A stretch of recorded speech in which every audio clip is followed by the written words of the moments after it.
says we are live. Let's check it out. Salute to the mighty LDBC. Much love to the chat. Those of y'all that's in the building early. Smash the like button as you come on in. I say smash the like button as you come on in. We're going to talk a little boxing in the AM. Share the video and spread the word to the ends of the earth. 78 Sports TV is live, you dig. Yes, indeed. CJ Robinson said the No 304 show was lit last night. My shorty said she loved the show. Hey, that's what's up, man. I appreciate it. Shout out to everybody that's over there, subscribe to the No 304 show, and then support the channel, man. I appreciate that, man. Yeah, we're still in the beginning stages of that channel and that show. It's gonna get better. We're gonna do some tweaks, and we're gonna add another host to the show. We got other things we're gonna do. You know what I'm saying? So, I've been real busy right now. I haven't had a lot of time to focus on this type of stuff because I got a lot of stuff going on in my personal life that I have to deal with. Get that all knocked out. But let's scroll up and see who we got in the building thus far in the AM. We got my brother, Coach 67 Sports TV is in the building. What it do, Coach? 88 Sports Talk up in here. My brother's keeper, Brian V. Jones. Let's see here. Anwar Willis. Daniel Chambers in the building. Jalen Hudson, Pablo Escobar. Miami Snoopy 305 is in the building. TY Boxing 02 is in the building. What's that? Mzerati TV? I'm sorry if I cannot mispronounce your name. Rick Blackwell, Bush Baby Boxing, DC Mule, Tamir Ali, Kevin Hill, Dane Watson, the homie, California Love is up in here. The lovely, beautiful Brown Sugar Tay-Tay is in the building. Salute to Brown Sugar Tay-Tay. Mark Harrison up in here. DP Rocket, what's happening? Miracle Taz. Escalero Gustavo, what it do? CJ Robson, the homie. Stephen L. the Mizak. King Strick. K-Mac.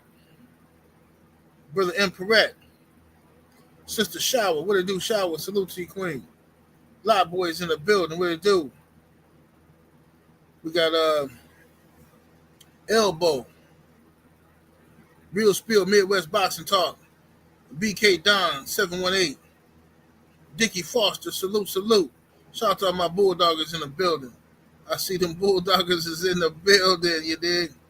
Lot Boy, Dickie Foster, some other ones in here too. Let's see, Real Spill Midwest Boxing Talk got him.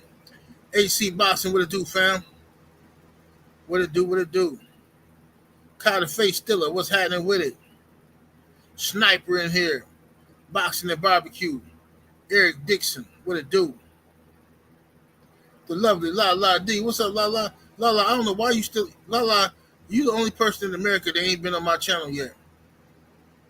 And Lala always busy. She always got something to do. Well, my man don't be liking me coming on other dudes' pages and stuff. So I can't come... No, I can't do it. Shout out to Lala D. Brother Dean, what's happening with it? Our brother's keeper, Ravens. Salute to everybody in the building. I can't be there all y'all, but salute to everybody in here. Much love to everybody in the building. Let's go and start cooking, shall we? Smash that like button in. Get the likes all the way up, man. Let's get them likes all the way up. Share the video on all your social media platforms. All right. Let's go ahead and cook, man. Go ahead and cook. All right. What's up, Jay? TJ, what it do?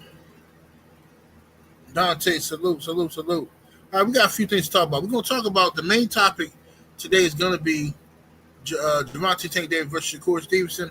I'm going to piggyback off of what Drew Titan was talking about earlier today on his show. Shout out to my brother Drew. And we're going to talk about why that fight needs to happen next. You know what I'm saying? BCU showing love. Salute. Copper Skin, what it do?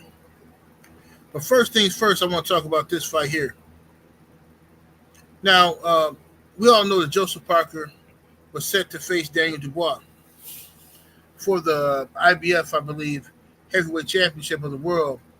But Daniel Dubois pulled out with a sickness, so he say. Some type of flu or sickness. Whatever, that's what he say. I'm not saying he lying. I'm just saying he pulled out due to a sickness, right? And now you have after that they brought in a ringer and Martin Bucoli to come in and fight Joseph Parker. Bucoli was supposed to come in and knock out Joseph Parker. He was supposed to knock him out. But Joseph Parker hit him on top of his forehead, pop, pop, you know what I'm saying? That bouncing forehead punch that Mike Tyson hit Bruce Seldon with and put him out of there. He got rid of him. Now, that seemed to have ruffled some feathers, and people wasn't expecting that situation to happen. So now Joseph Parker, who has won, I think all his fights in Riyadh season, if I'm not mistaken, I think Joseph Parker won 5 or 6 fights in Saudi, and this was supposed to be his first title shot in a long time against Daniel Dubois. And then Daniel Dubois pulls out, and they bring in Martin Bucoli. He's supposed to be this big bad gorilla chump, right? He knocks him off. Now they talking about Daniel Dubois going to be fighting Usyk next. What? No, sir. No, sir. No, sir. The only way, if I'm Joseph Parker, the only way I allow Daniel Dubois to fight Usyk next is if you guarantee me I get the winner. I don't want to hear about no rematch clause. I get the winner for undisputed immediately. And I'm not fighting nobody until they fight. You know what I'm saying? Or I'm gonna pick my own opponent. Y'all not gonna keep throwing me in here with all these juggernauts. If I'm Joseph Parker, I'm not finna. No, I'm sorry. What's up, my brother? Canna Loco TV in the building. Freedom's March, what's happening with it? Yeah, if I'm Joseph Parker, I'm not. Ain't no way on this earth. Y'all finna have me fighting all. I'm doing all the cleaning up in the heavyweight division for y'all, and then y'all got no sorry. Joseph Parker deserves his title shot. He deserves it. All right, and it's a shame that what happened with Daniel Dubois if he took ill, but Daniel Dubois as a man himself should say, "Hey, man, I do want to fight Usyk. I want my rematch with Usyk, but I did pull out the fight with Joseph Parker. I would like to fight Joseph Parker." You know what I'm saying? So I don't know how they're gonna work this out, but they gotta fix this. ASAP Rocky. They gotta fix this.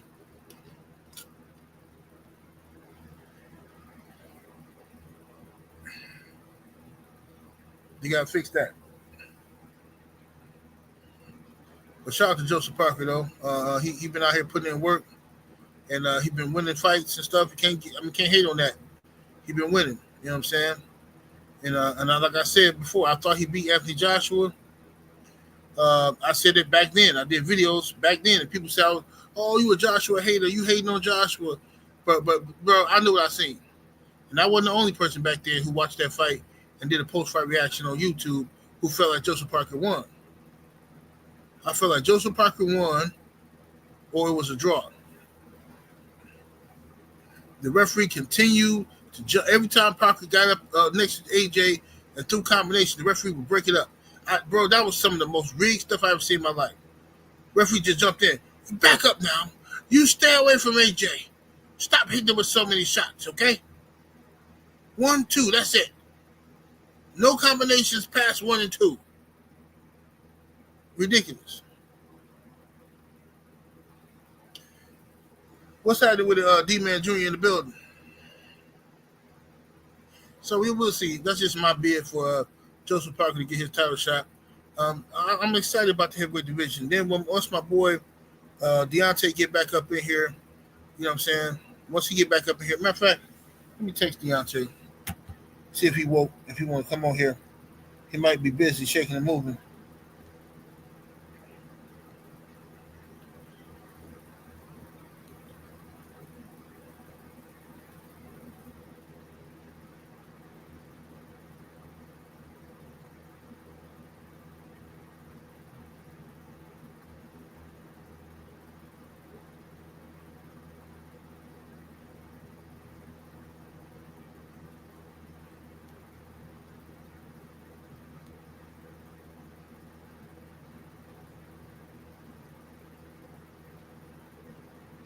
One second, y'all.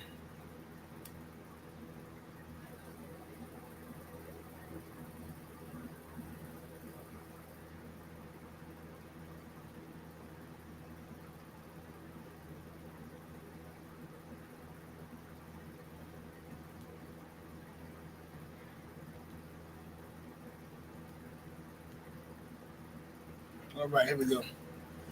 All right, I don't know if Champ busy or not, but I just texted him. It's early in the morning, so we'll see. He might be out shaking and moving. All right, let's go and move on. We'll come back to this if Champ called back in. If Champ called in, we'll go back to that. Let me see here we got. So let's get to this fight here, man. This is the one.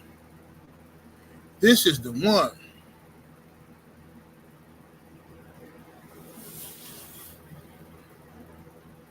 This is the one.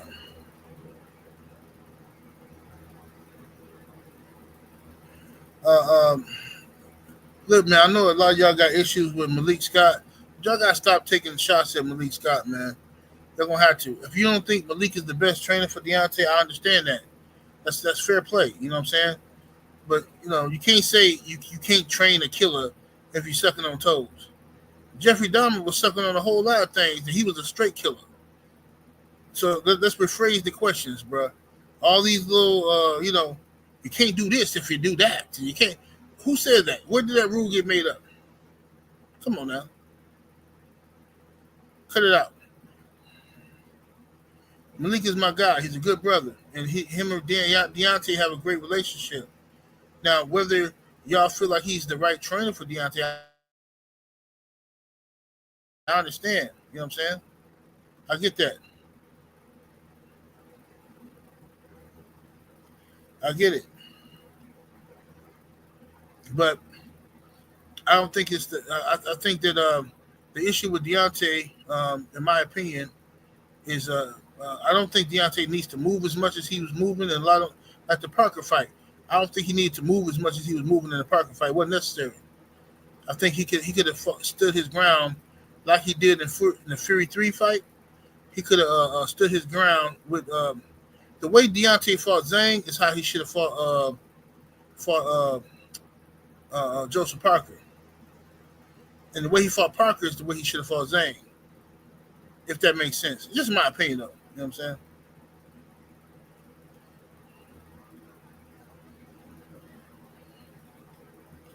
But anyway, let's get down to it. Now, this is the smoke here, y'all.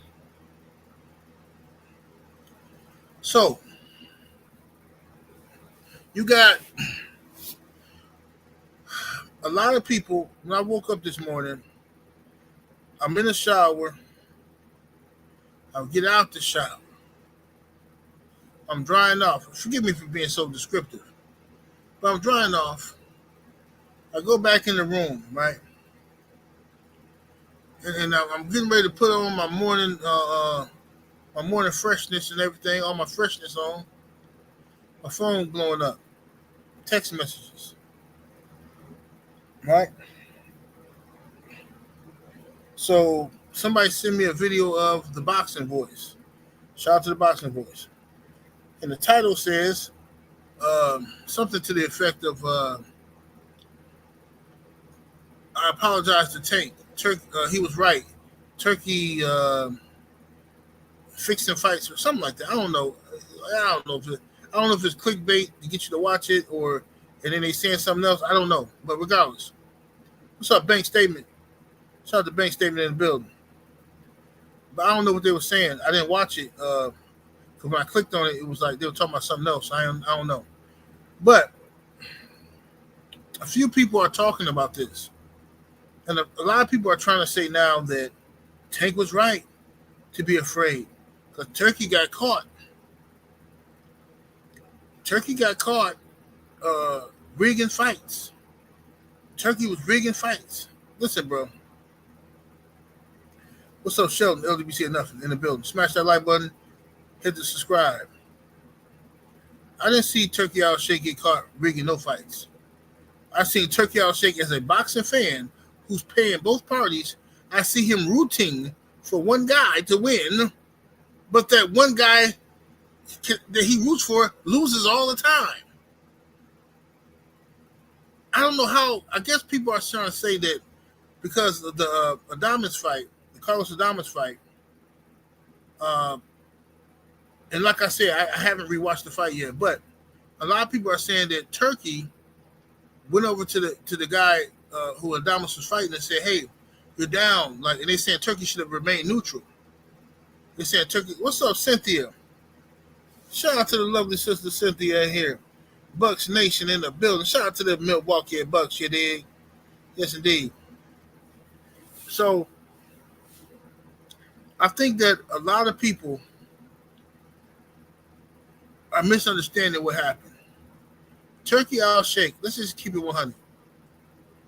Turkey Al Sheikh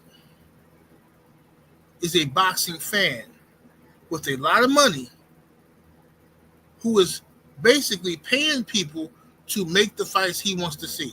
He's one of us. He just got more money than us. So think about it. If we got all this, we got billions of dollars, right? If we got $1 billion budget just for boxing, let's say your family, we part of a royal family, right? We're gonna go. I'm gonna use you for example. A condo, LDBC or nothing. My brother, a condo. Let's say a condo, you are a part of a royal family. Your family got billions and billions and billions of dollars, but you're a boxing fan, and they give you a couple of $1 billion to play with, to make your all the fights you want to see and all that kind of stuff, right? Bring some attractions to Saudi Arabia, and you in your mind you can make all the fights you want to make, right? You still got your favorites. You still rooting for this guy, that guy, but you're gonna be fair to each person. But you got your favorites, right? So, for instance, if I'm okay, if a condo or let's say Joe Thompson is about to debate. I don't know. Joe Thompson is about to debate a Manny Pacquiao fan in a boxing debate. Joe Thompson, my guy, I'm rooting for Joe Thompson, but I'm going to be fair. I'm rooting for him though, right? That's who I want to win. But if the people say he lost, then Joe Thompson lost. That's just what it is. I'm not. So this is what's happening with Turkey. Turkey has not shown us. Turkey has not shown us that he's about to rig fights. I haven't seen Turkey rig not one fight yet. I have not seen Turkey rig a fight yet. Because I know for a fact Turkey wanted Deontay Wilder to beat Joseph Parker. I know that for a fact. I know that for a fact. He wanted Joseph Parker. He wanted Deontay Wilder to beat Joseph Parker. Because Turkey wanted the Joshua versus Wilder fight more than anything. So if Turkey was a crook, then he would have just said, hey, you know what? Since I want Wilder versus Joshua, hey, man, judges, make sure y'all got Deontay Wilder winning this fight. He could have easily done that if he was crooked. The problem is this. You guys are trying to make Turkey a crook. Now, Turkey might turn out to be a crook later on. Because like I say, absolute power corrupts absolutely. I don't trust nobody with that much power. Nobody. Not the priest, not the police, not the president, nobody. When you got that much power, I don't trust you. So I'm not here saying Turkey is Jesus of Nazareth. You understand me? I'm just saying I like he giving us some fights we want to see. But if Turkey Al-Sheikh was as crooked as y'all want to believe, I promise you, Wilder would have beaten Joseph Parker on the scorecards. And Wilder would have fought Anthony Joshua. Because that's what Turkey wanted to see. I know that for a fact. It was a lot of money involved in that situation.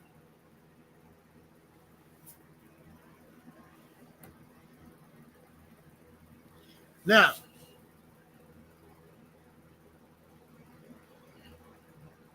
Gervonta Tank Davis says that Turkey Al-Sheikh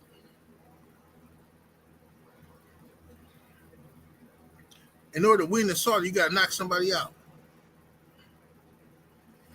He feels that if he fights Devin Haney, that he's going to lose in Saudi. I don't know why he keeps talking about Saudi because it doesn't have to be in Riyadh season. Like, bro, you don't have to fight Devin Haney in Saudi. You can fight him in America. Turkey is trying to make money now. It started off as a hobby. Now he's trying to make money. He got to justify to his family the money that he's spending. He has to make money. It can't just be like, I'm just wasting money. He has to justify to his family that he's making money. That's why Khalid got replaced. Y'all remember Khalid? Khalid and the other dude was running the Saudi boxing at first. They replaced him with Turkey. Y'all just heard about Turkey, what, a year ago, 2 years ago? Before that, it was Khalid, right? Khalid got replaced because Khalid wasn't making the money, according to what I heard. So they're not going to just let Turkey do some free-fall, put on the fights, you know what I'm saying? They want to make some money as well. So if Tank Davis is saying that y'all smashed the like button. What's up with the likes? Get the lights all the way up, ladies and gentlemen. What y'all doing out here in these streets? Y'all got me out here talking to myself.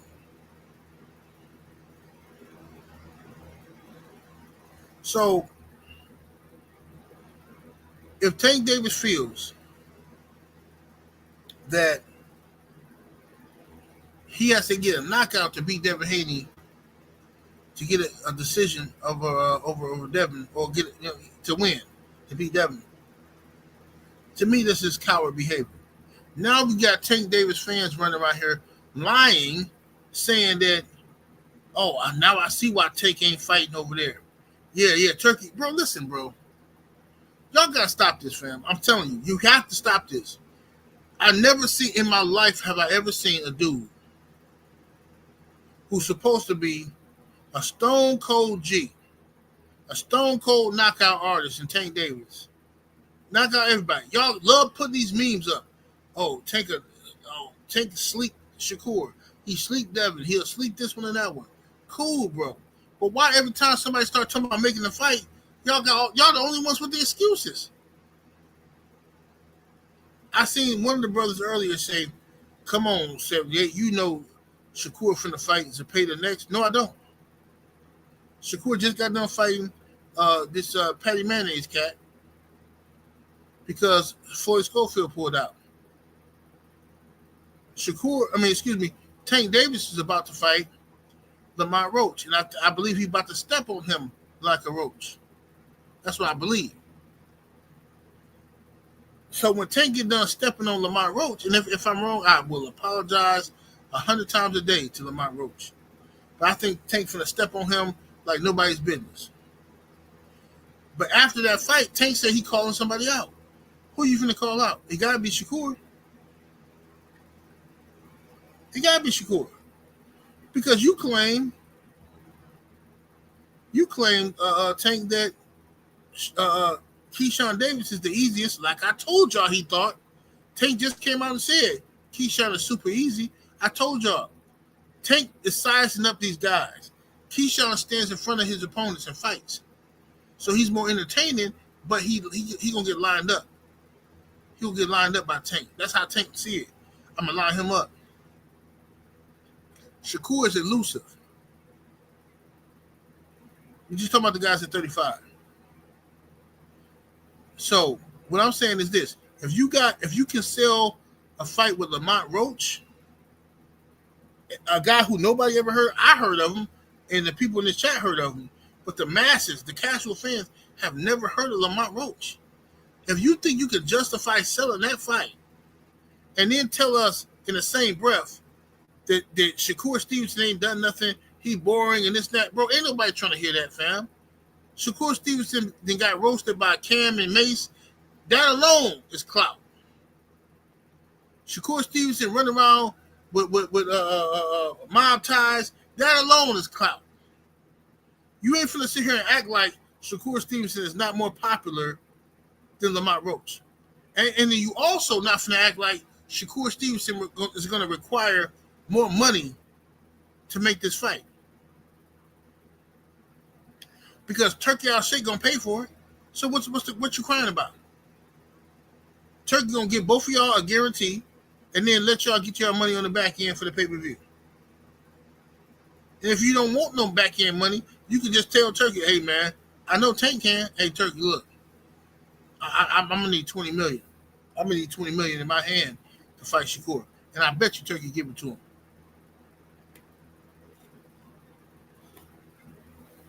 Bet you give it to him. Shakur take the fight with Tank Davis for $4-5 million. And Tank could take it. He ain't gonna take it unless he getting like 20.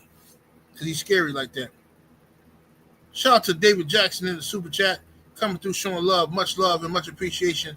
Coming with the 2-piece. Appreciate the support. He says, now Jake Paul and everybody else on Tank's side. Shaking my head. Bro, Jake Paul has been against Turkey Al Sheikh from the jump. Jake Paul is Turkey Al Sheikh's rival. Jake Paul is a rival of Turkey Al Sheikh as far as promotional. Jake Paul has MVP promotions. He don't want this to happen with Turk.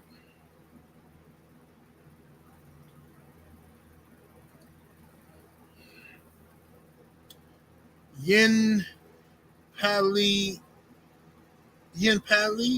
I'm sorry. You said, has Shakur ever had a knockout? Do you watch boxing, sir? Ma'am, whoever you are, do you watch boxing? Yin Pali? Do you watch boxing? I need to hear this.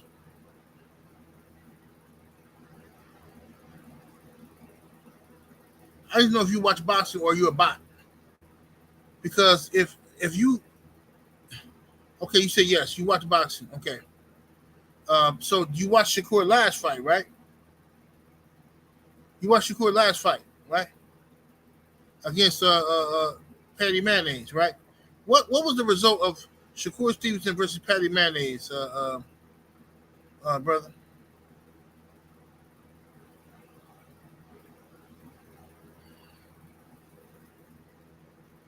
Because even, let's say hypothetically, let's say Shakur, this will be tripping me out about Shakur, about Tank fans. Let's say, listen, hear me out. Just hear me out. Shakur has never stopped anybody, right? He ain't knocked out nobody. Yet, when we say, hey, Tank should fight Shakur, no, man, because we got to knock him out to win. No, man, because of this, because no, man, because of, no, man. I'm trying to figure out if the man ain't knocking out nobody and he got pillow fists, why the hell is Tank and his fans so afraid to fight the guy? I don't get it. Like, why do we need so many excuses? Turkey gonna set it up. They're gonna rob Tank. They're gonna rig it. Bro, these people want Tank to retire. Tank talking about retiring, bro. I swear to you, Tank Davis fans want this dude to retire and not fight Devin Haney, Shakur, nobody. They just want their guy to retire undefeated. Bro, this is a whole new level of Marxism. This is a whole new level of Marxism. I think I just made up that word. Critical Legend in the super chat. Coming through with the 10-piece. Much love and much appreciation, fam. Thank you, sir. It says, as it stands right now, Turkey is the best thing that happened to boxing right now. These dudes are dissing because they're trying to protect Tank disgusting behavior. This is beyond being a fanboy. It is, bro. They're afraid. I don't believe Tank fans no more.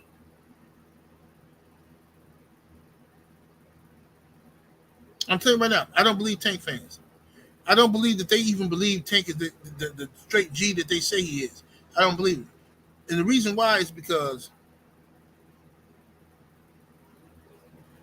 if you really believe your guy, listen to the thing, bro. I'm trying to equate it to like Deontay Wilder. Like we ride with Deontay Wilder, right? Especially when Wilder was undefeated, knocking out everybody, bro. We wanted him to fight everybody. Man, we wasn't making excuses for why he shouldn't fight AJ.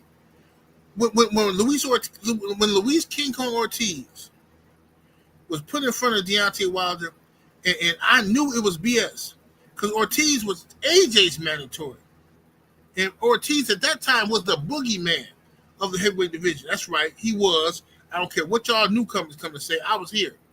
Ortiz was the boogeyman of the heavyweight division. All the UK channels was running around here sweating Luis Ortiz, trying to push him off on Wilder because they didn't want AJ to fight him and get whooped. So I watched all of the UK channels push Ortiz off on Wilder. They were trying to knock Wilder off with Ortiz so he wouldn't knock off AJ, right? So I'm watching this, right? We never said, no, Wilder should fight Ortiz. I called out the BS and said, this is AJ's mandatory, but Wilder finna step on him. Right? That's what we called out. And that's what Wilder did. And before he fought him, it was your favorite YouTube channels was running around here making videos. Oh, Wilder ain't going to be able to beat Ortiz. All that little stuff he doing, that stuff ain't finna work. That stuff ends now. That stuff ends now. Ortiz finna knock out Wilder. All these haters was picking Luis King Kong Ortiz to defeat Deontay Wilder. All of them was. And this is why that's my favorite fight to this day. My favorite fight for Deontay Wilder was the first Luis Ortiz fight. Because of what it meant. I was here. I know all that. All these haters were picking Ortiz. They thought Wilder was going to get stopped. They thought Wilder was a hype job. Boom. Stops Luis Ortiz. My point is, we never shied away from that. We trusted our guy's power and his ability. Tank fans are liars. They swear this dude can knock out everybody. But as soon as you start talking about him fighting somebody, they the only ones making a million excuses why he shouldn't. And why the other person needs to do this and do that before you get a fight. Well, if he really want to fight Tank, he need to get on his knees, open up his mouth, and fix it for him. That's what he really need to do. If he really want to fight Tank, he need to juggle some bull testicles backwards, blindfolded. If he really want to fight, why you can't do it? You scared? You can't do it. You scared to hold bull testicles? Why you don't want to do it? If you really want to fight, get the Tank fight, why don't he let me smash his little sister then? Why not? If you really want the Tank fight, let me smash your little sister then. Why not? You scared? You scared what I'm gonna do to her? Huh? If he really want the Tank fight, why he go to the grocery store and get Fruit Loops instead of Frosted Flakes? Everybody know Frosted Flakes taste ain't as good as Fruit Loops. These people is insane, fam.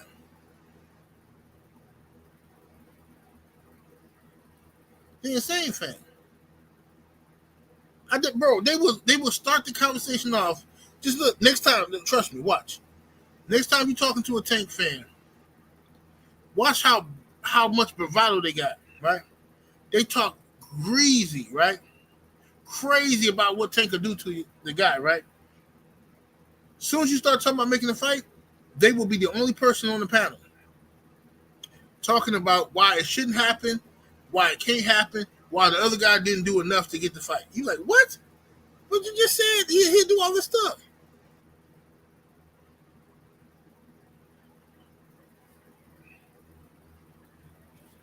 I was done when they said that mess about Devin. If Devin really wanted to Tank fight, why he didn't go visit Tank in jail? Why he didn't he could have brought the contract, he could have went to visit Tank and brought the contract in jail. Why he didn't do that? If he really wanted to fight. And then when Bill Haney came on this channel and said, man, we tried to make the Tank fight. We talked to Richard, we talked to Leonard LB and we talked to Stephen Espinosa, but they said it wasn't the right time. Tank fans came on this YouTube talking about cap. We don't believe Bill. Bill be lying. That's cap. That's cap. That's cap. That's cap. You ain't talking to no Stephen Espinosa. Then Stephen Espinosa, a couple weeks later, came out and verified that by saying, yeah, we had preliminary talks. We just decided it wasn't the right time. Now, Tank fans are today using that conversation to say Tank tried to make a fight with Devin Haney. Bro, you can't make this up. You can't. You literally cannot make this up. David Jackson is in the super chat with that 5-piece. Much love and much appreciation, good brother. He says, as much as I don't like Tank, he is going to send Shakur into outer space. I think Keyshawn has the better chance. Well, I think Tank should fight. A shout out to my brother, though. I think Tank should fight Shakur first. I think he should fight both of them, but he should fight Shakur first. Should fight Shakur first because Shakur is the more deserving, the more accomplished of the two. So, if Tank sends Shakur into outer space, fine. But he got to do it. He got to do it. Bro, I got so many messages on my phone and on Instagram of people telling me what Tank going to do to somebody or what Tank would do to somebody. As soon as I say when he going to do it, crickets.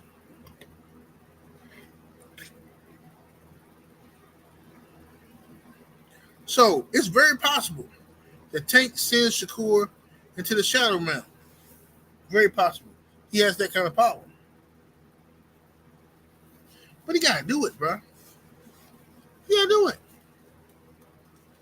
And let me be clear. Tank Davis beating Shakur Stevenson does not mean he's the best to ever do it or none, whatever cap y'all going to try to pull.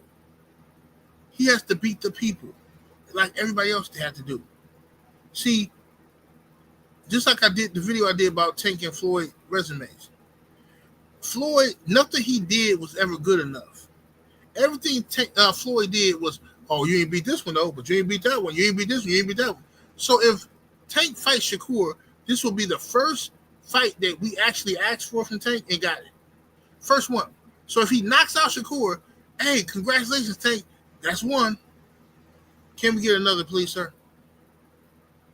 Because I don't know nobody who opened up a box of Pringles and only eat one of them. I don't know nobody. Anybody who do that is a liar.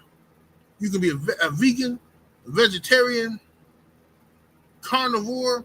Ain't no way you open up a box of Pringles and only eat one and then start talking crazy. No, sir. I need you to finish the box. I'm going to need you to finish the box, sir. I'm going to need Shakur. I'm going to need the boy Keyshawn Davis. If Lomachenko decides to continue to fight, I'm going to need you to smash on him. Then I'm going to need you to go up and challenge yourself and beat the likes of Teofimos and the other guys. And you know, I know you ain't going to fight Devin. I ain't going to talk about it because Tank is lying about fighting Devin. He never gonna fight Devin in the history of the world. Never. Oh, Tank said in the interview he would fight Devin. He's a liar. A liar. Devin Haney's at 147 now. Tank is at 135. He was just crying about fighting Devin at 140. Well, excuse me. Y'all, his fans were just crying about fighting Devin at 140. So now what? Tank gonna jump up to 147? Cut it out, man. Stop it. The man ain't never finna fight Devin Haney. That's why I'm not even bringing the fight up no more. It's a bunch of cap. He waits till Devin Haney go all the way up to 147 where the coast is clear. Yeah, I was gonna whoop him. You know what I'm saying? I was gonna whoop him. I'll fight him. Yeah, I ain't got no problem with fighting him. Yeah, it's easy to say that now, but for 6 years we've been waiting on you to say that. Now you wait until he gets to 447. Oh, I'll fight him. Yeah, sure, I'll fight him.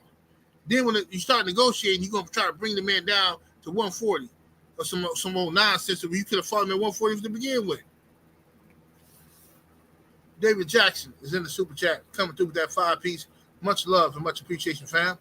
He said Shakur will not win on his bike against Tank, and he knows that. He's coming in the ring down 5 rounds. He will have to engage. Hey, man, we'll see. We will see, family. I don't believe it. Hold on 1 second, y'all. I'm finna call Champ. Champ just texted me. Let's see here. Let me see.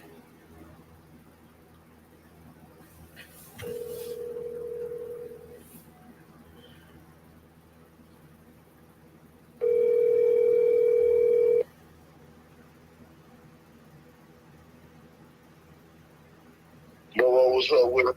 What's up with you, bro? I'm live right now, bro. How you feeling? You good? I'm doing great. I feel great. I feel real good. How about yourself? Feeling good, man. I'm over here talking to the people, man. We over here chopping up about some boxing. You know what I mean? Yeah, hey, man, did you get a chance to look at the fights with Joseph Parker and Bacoli and all them in Riyadh? I did. Every time it's turned around, like I'm always on the road. I'm always traveling, doing something. You know what I mean? I got 7 kids, so I gotta go get it. You know what I mean? So, yes, sir. But I had some of my guys keep me over there. Tate called me every time, turn around. Right. You know, what was going on and stuff like that. Shelly called me. You know what I mean? So, you know, if I ain't catching that, I got, you know, with other people, they always alarm me of what's going on and what's happening. So, you know, everybody that watched, you know, had a good time watching and was excited about some of the fights. So, I think it was a good card overall. Yes, sir. Real good card, champ. Hey, so tell the people, man, if you whatever you can tell us, man. We know you try to get back in the ring, but anything, any news, or you still waiting on something? Got something coming up real soon. You know, we don't like to speak too early. You know what I'm saying? Until everything is finalized and stuff like that. You know what I mean? We got a lot of people that try to put things out there that's not true and stuff like that. And another thing, putting things out that are not true, that, you know, eventually the truth come out and you be found. You know what I mean? And, you know, we don't have time to play around with nobody. There's a lot of things that still goes on in boxing that you got to be careful of. And, you know, everybody trying to get over on you and try to make money off you and stuff. You gotta be smart, you know. So, you know, we make sure that everything is solid, everything is legit. Before we get back out there, we are about to return back. We had to take a wellness check. Yeah. Sit back and get some things together, get some things fixed. You know what I mean? And you know, what you do is when you fall, you dust yourself off and you get your ass back up. That's right. You get your ass back up and you keep going. And you keep trying until you get to where your destination is trying to lead you to. You know, I mean, I'm on a mission, bro. That's right. I'm on a mission, and God is good. You know, my journey is not done yet. Maybe many people want to see it come to an end or me sit down, but my flesh ain't fulfilled. You understand me? Right. Much is given, much is required. You know, heavy that wears the crown. You know, I am the king of God's army, and He ain't done with me yet. You know what I mean? I've been through a lot. Had a lot go on in my life. You know what I mean? Betrayal has been one of the most difficult things for me for these past several years in my life. But I've had to go through a lot of things, you know what I mean, to overcome. I had to cut burdens off of me and do a lot of things, but God is good, man. I'm smiling happily, and I'm excited of what's about to happen. We're about to go down, you know what I mean? And I know it's been a long time coming, but Wild is coming. So y'all stay tuned, you know what I mean? Yes, sir. Yes, sir. You been doing okay? Man, doing wonderful, champ. Doing wonderful, man. Just sitting back, relaxing, man. Just talking about this good boxing talk, man. But, we definitely waiting on you to, get back up in there, man. Take somebody's head off, man. And you back healthy, finally. Yeah, man. Get back truly healthy. You know, a fighter is never 100% healthy when he's in the ring, you know. But, I've had a good little bit of time. I done healed up. I done had a couple of things going on injury-wise. But, man, I couldn't give up, man. I had to get back out there. I had to do what I had to do, like to feed the family and all that shit, you know. But we feel good at this moment in time, you know what I mean? We don't want to say too much. We don't want to. Yeah, for sure. You know what I mean? You just want to tell everybody just enjoy what's going on, and once you see my return, and just enjoy the show. That's all we want. Just enjoy, be happy, and be at peace. You know.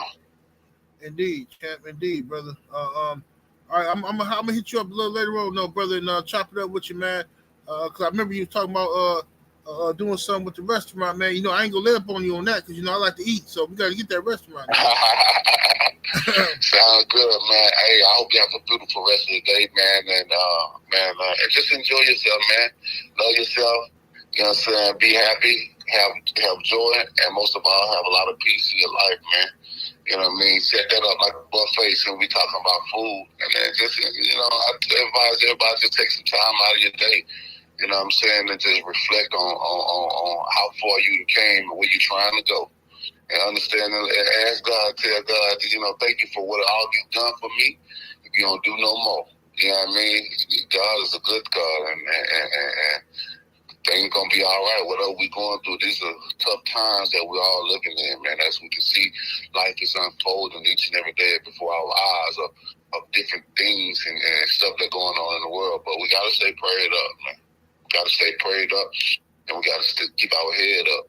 You know what I mean? Because the devil is, he try to get in people's minds, and he try to get in the households, and just in your life as an individual. But we all going through hard times. But I tell you, I gotta keep y'all fucking heads up. Keep going. Keep keeping the hope.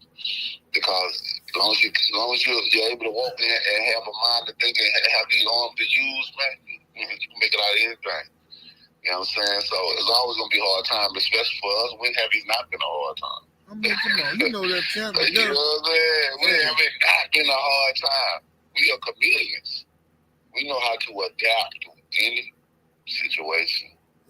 Hey, man, the devil go hard on the ones that's blessed. Come on now. He go hard on them. He want to make sure he jealous of you. He want to make sure he can mess up, disrupt something you got going on. You know what I mean? Yes, sir. Yes, sir. But if you stay strong, man, you stay encouraged. Yes, anything is possible. Anything is possible. You know what I mean? I smile today. Man, I've been through a lot, bro. You know what I mean? You know half of it. I mean, I don't talk much. I don't say much. I don't go out and display nothing amongst the world. You know what I'm saying? I'm just a quiet warrior. I don't have to say much. Right. I like my actions to speak louder than my words. But know that everything's great. Boy, I can't wait till camp start, man. Yes, sir, man. I got a new gym built. Oh, you got another gym? My whole facility. I got I built like a $2.5 million facility, bro. Wow. Where you put it at? Where you put it? Where's that? It's at the house. It's private. Oh, okay. So you did it at the crib. Okay, bet. Yeah, man. It's crazy. This gym is stupid. You never seen that like it before. You know what I mean? And it's secluded. Only gonna be a few that gonna be able to witness it and be a part of it. And you already know you're my brother, man, for life. Yes, sir, brother. And I want you to come and witness it and see what's going on, because we're back on the road of return. You know what I mean? I tell people this is not a comeback. We're not coming back. So when you see the things that's been displayed of what we do, this is not a comeback. This is just, I'm returning. I didn't retire. I'm returning. I had to take a wellness check. You understand me? And here we have a return. So I'm looking forward to it. I can't wait to see it, man. So much motivation and inspiration that's out of it. The energies that pulls from it, man, from all over. Spirit to spirits, man. It's beautiful. You know, I got those spirits down there to protect and shield us, the ancestors. That's what we call it. And it's a beautiful thing, man. So I can't wait till it get done. So come on down and see it when I'm trying to come. Yeah, man. Let me know, because I'm there. Once you get it done, I'll be there shortly, man. And you know, I can't wait to get down there and kick it anyway, man. Willie, get down there and hang out with Willie and them too. Willie got with his Black Panther motorcycle. We be out. Yeah, he's trying to have a baby now. Yeah. Willie still trying to have babies? Yeah, eating meat twice a day. He just get it right, so Yes, sir. Yeah, man. Well, Chap, man, I'm gonna let you go, Chap, man. I thank you for your time, good brother. And let me know for sure when it's done. I'll check in on you. But I'll definitely pull up, man. Yes. I'll bring some of the brothers. Yes, sir. Hey, man, much love, bro. And I appreciate you. I hope you have a beautiful rest of the day, man. Yes, sir, man. Squad. Salute, brother. My brother, Deontay the Bronx by the Wilder, pulled up on us. Shout out to my brother. Yes, sir. Yeah, so once Willie, you out there trying to Willie, what you trying to do, Willie? You out there trying to have them babies, man. Come on, Willie. But no, Champ say that once he get done with it, so I'm gonna pull up. I'm gonna bring a couple of the brothers with me or sisters, whatever. A couple of members of the LDBC. We go down there and check it out, do some interviews and get some footage or something. And but just we'll figure it out later on. But let's see here. Good to hear Champ in good spirits. Willie said, "Ain't no way." He said, he said, "You ain't trying to have no more babies, huh?"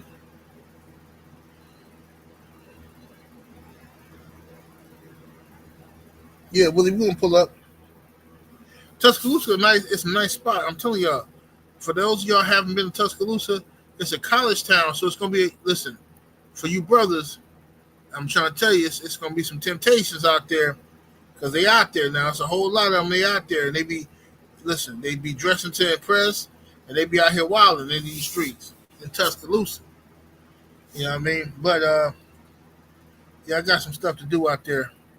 I gotta get out there, get back out there. I got a few little friends, lady friends that I gotta go back and see. King Mac the God is in that super chat with that 5-piece. Much love, much appreciation, fam. He says, salute, OG. Bomb Squad, man. Yes, indeed. Yes, indeed. Yes, indeed.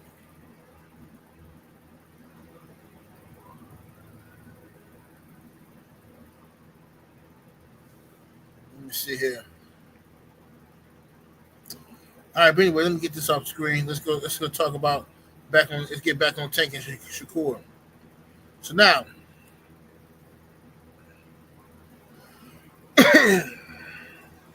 yeah, I already know, Willie. So let's get back to Tank and Shakur Stevenson. What's what? 1 second, y'all. Tank and Shakur Stevenson.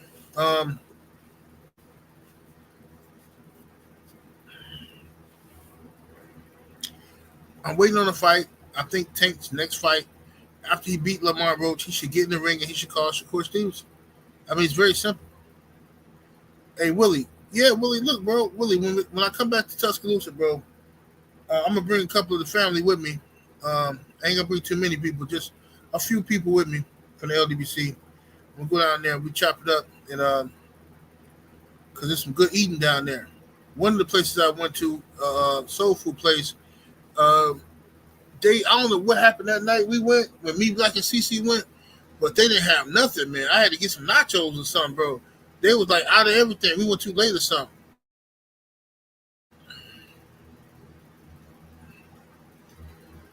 Yeah, they ain't had nothing up in there at that time.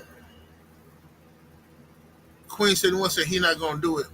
If Tank don't call out Shakur Stevenson, I'm just done, for real. I'm telling you, if Tank do not call Shakur Stevenson or Devin Haney in a realistic standpoint, because I don't trust the Devin stuff because Devin is up at 147 now. He's welterweight. Tank's still lightweight. So he gonna call out Ryan? Of course he is. Of course he is. Because everybody a jig now. He gonna call out Ryan, the guy who erases, the guy who you already beat. You gonna call this guy out? The guy who was a steroid cheat. You gonna call him out? But Shakur ain't worthy. Devin ain't worthy. See, that's why I say y'all so old. When you gonna debate KO? I'm not debating nobody until I gotta hear what Tank Davis do in this call out. If he don't call out the people involved, this dude here is a straight buster.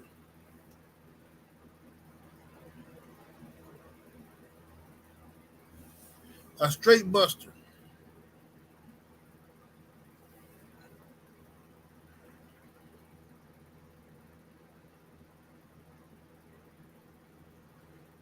And that is what it is. What's up, Steph Brown? Smash that like button. Get them likes all the way up, ladies and gentlemen. We should have like 600-700 likes in the building. All the people that came through here and left, and you know what I'm saying? Champion came through and showed love. Hit that like button, ladies and gentlemen.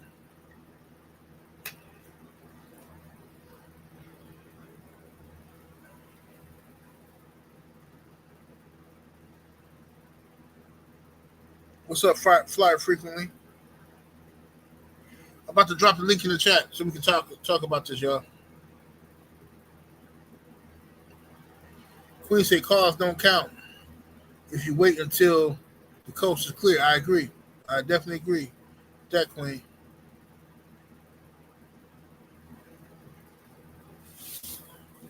Let's see here.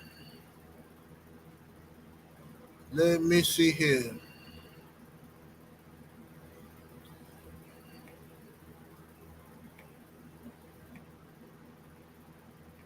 Drop that link in the chat for y'all.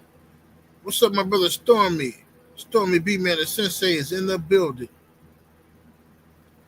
Make sure I go check out my brother Stormy. I was listening to Stormy Patreon video earlier. He over there cooking.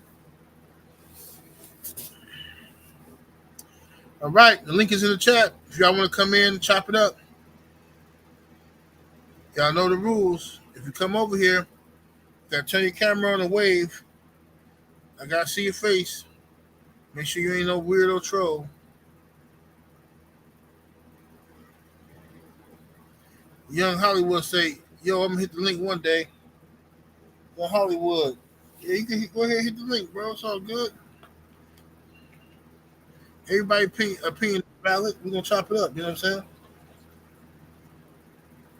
Focus ball. If that's you, turn the camera on, bro. Just wave in the background. Make sure that's you. Okay, I got you. Got you, focus.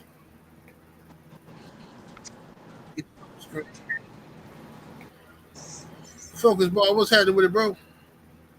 How you feeling, General? Appreciate you having me on. Yes, sir. Bro, what you over there smoking that ganja? Hey, first off, I'm proud of Shakur for getting that stoppage.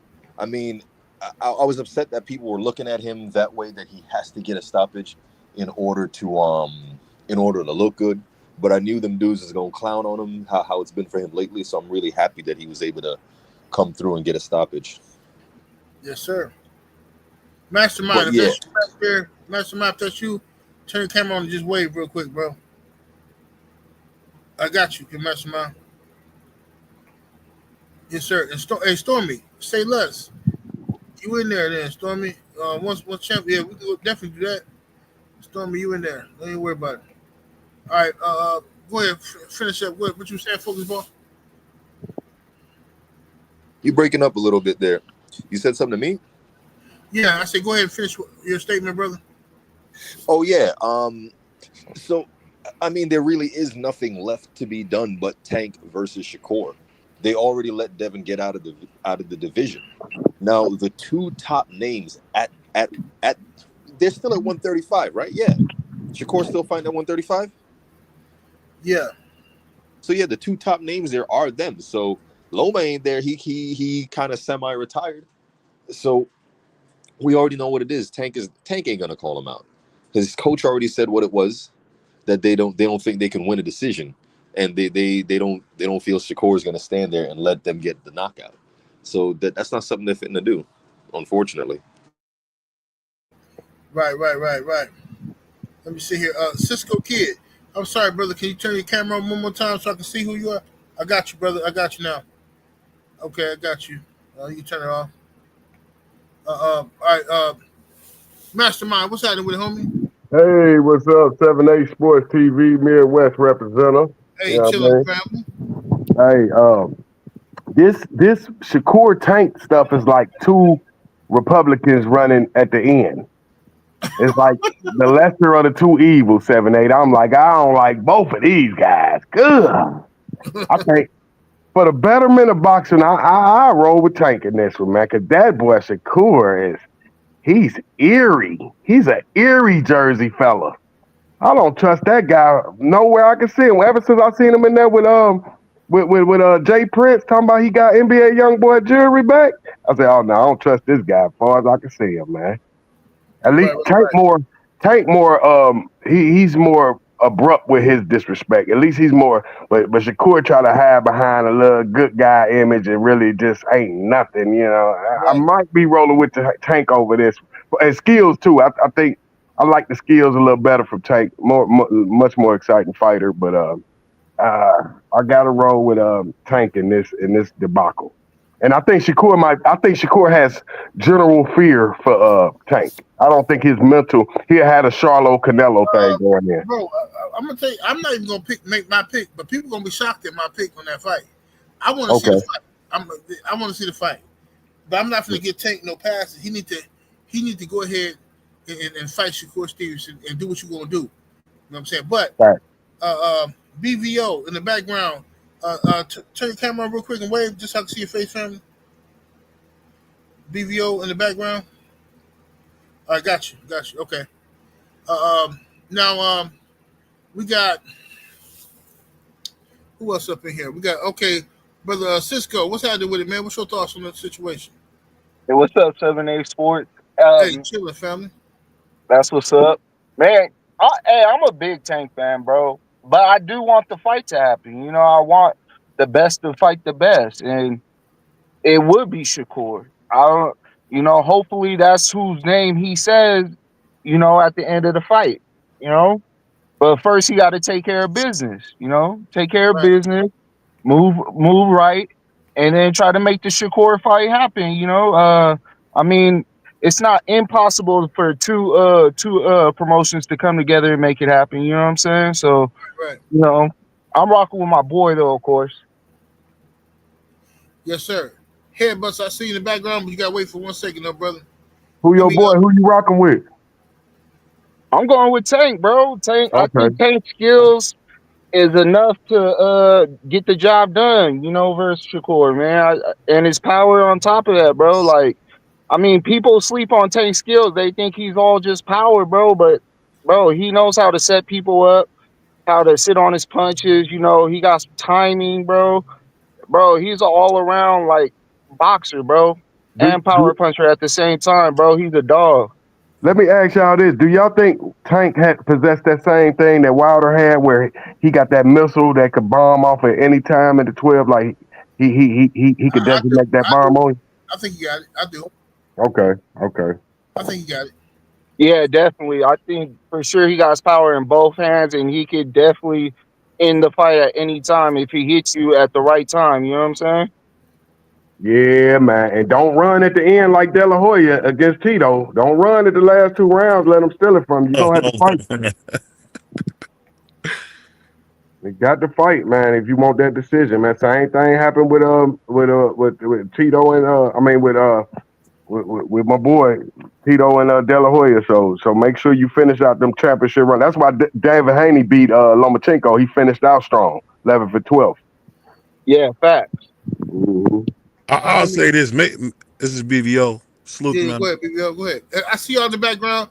I see Miller Knight. I see my brother OG Mr. Mott, and I see Headbuster.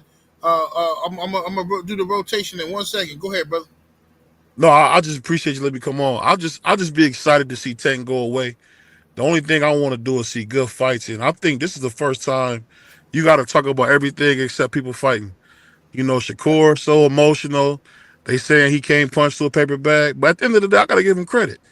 If I think about it, he did go in the ring and try to fight Devin. It didn't happen. That's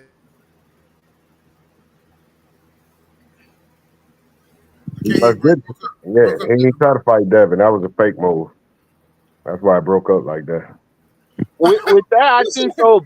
Devin was chasing the bag, bro. He was trying to force Tank into I get that part. I'm just saying you can't get mad about how he's moving because he's moving like you say you want fighters to move. He went in the ring to try to get the fight. Same thing Sugar Shane Mosley did the floor. He went in the ring to get the fight. It didn't happen. And then he fight the electrician. They want to down him, whatever.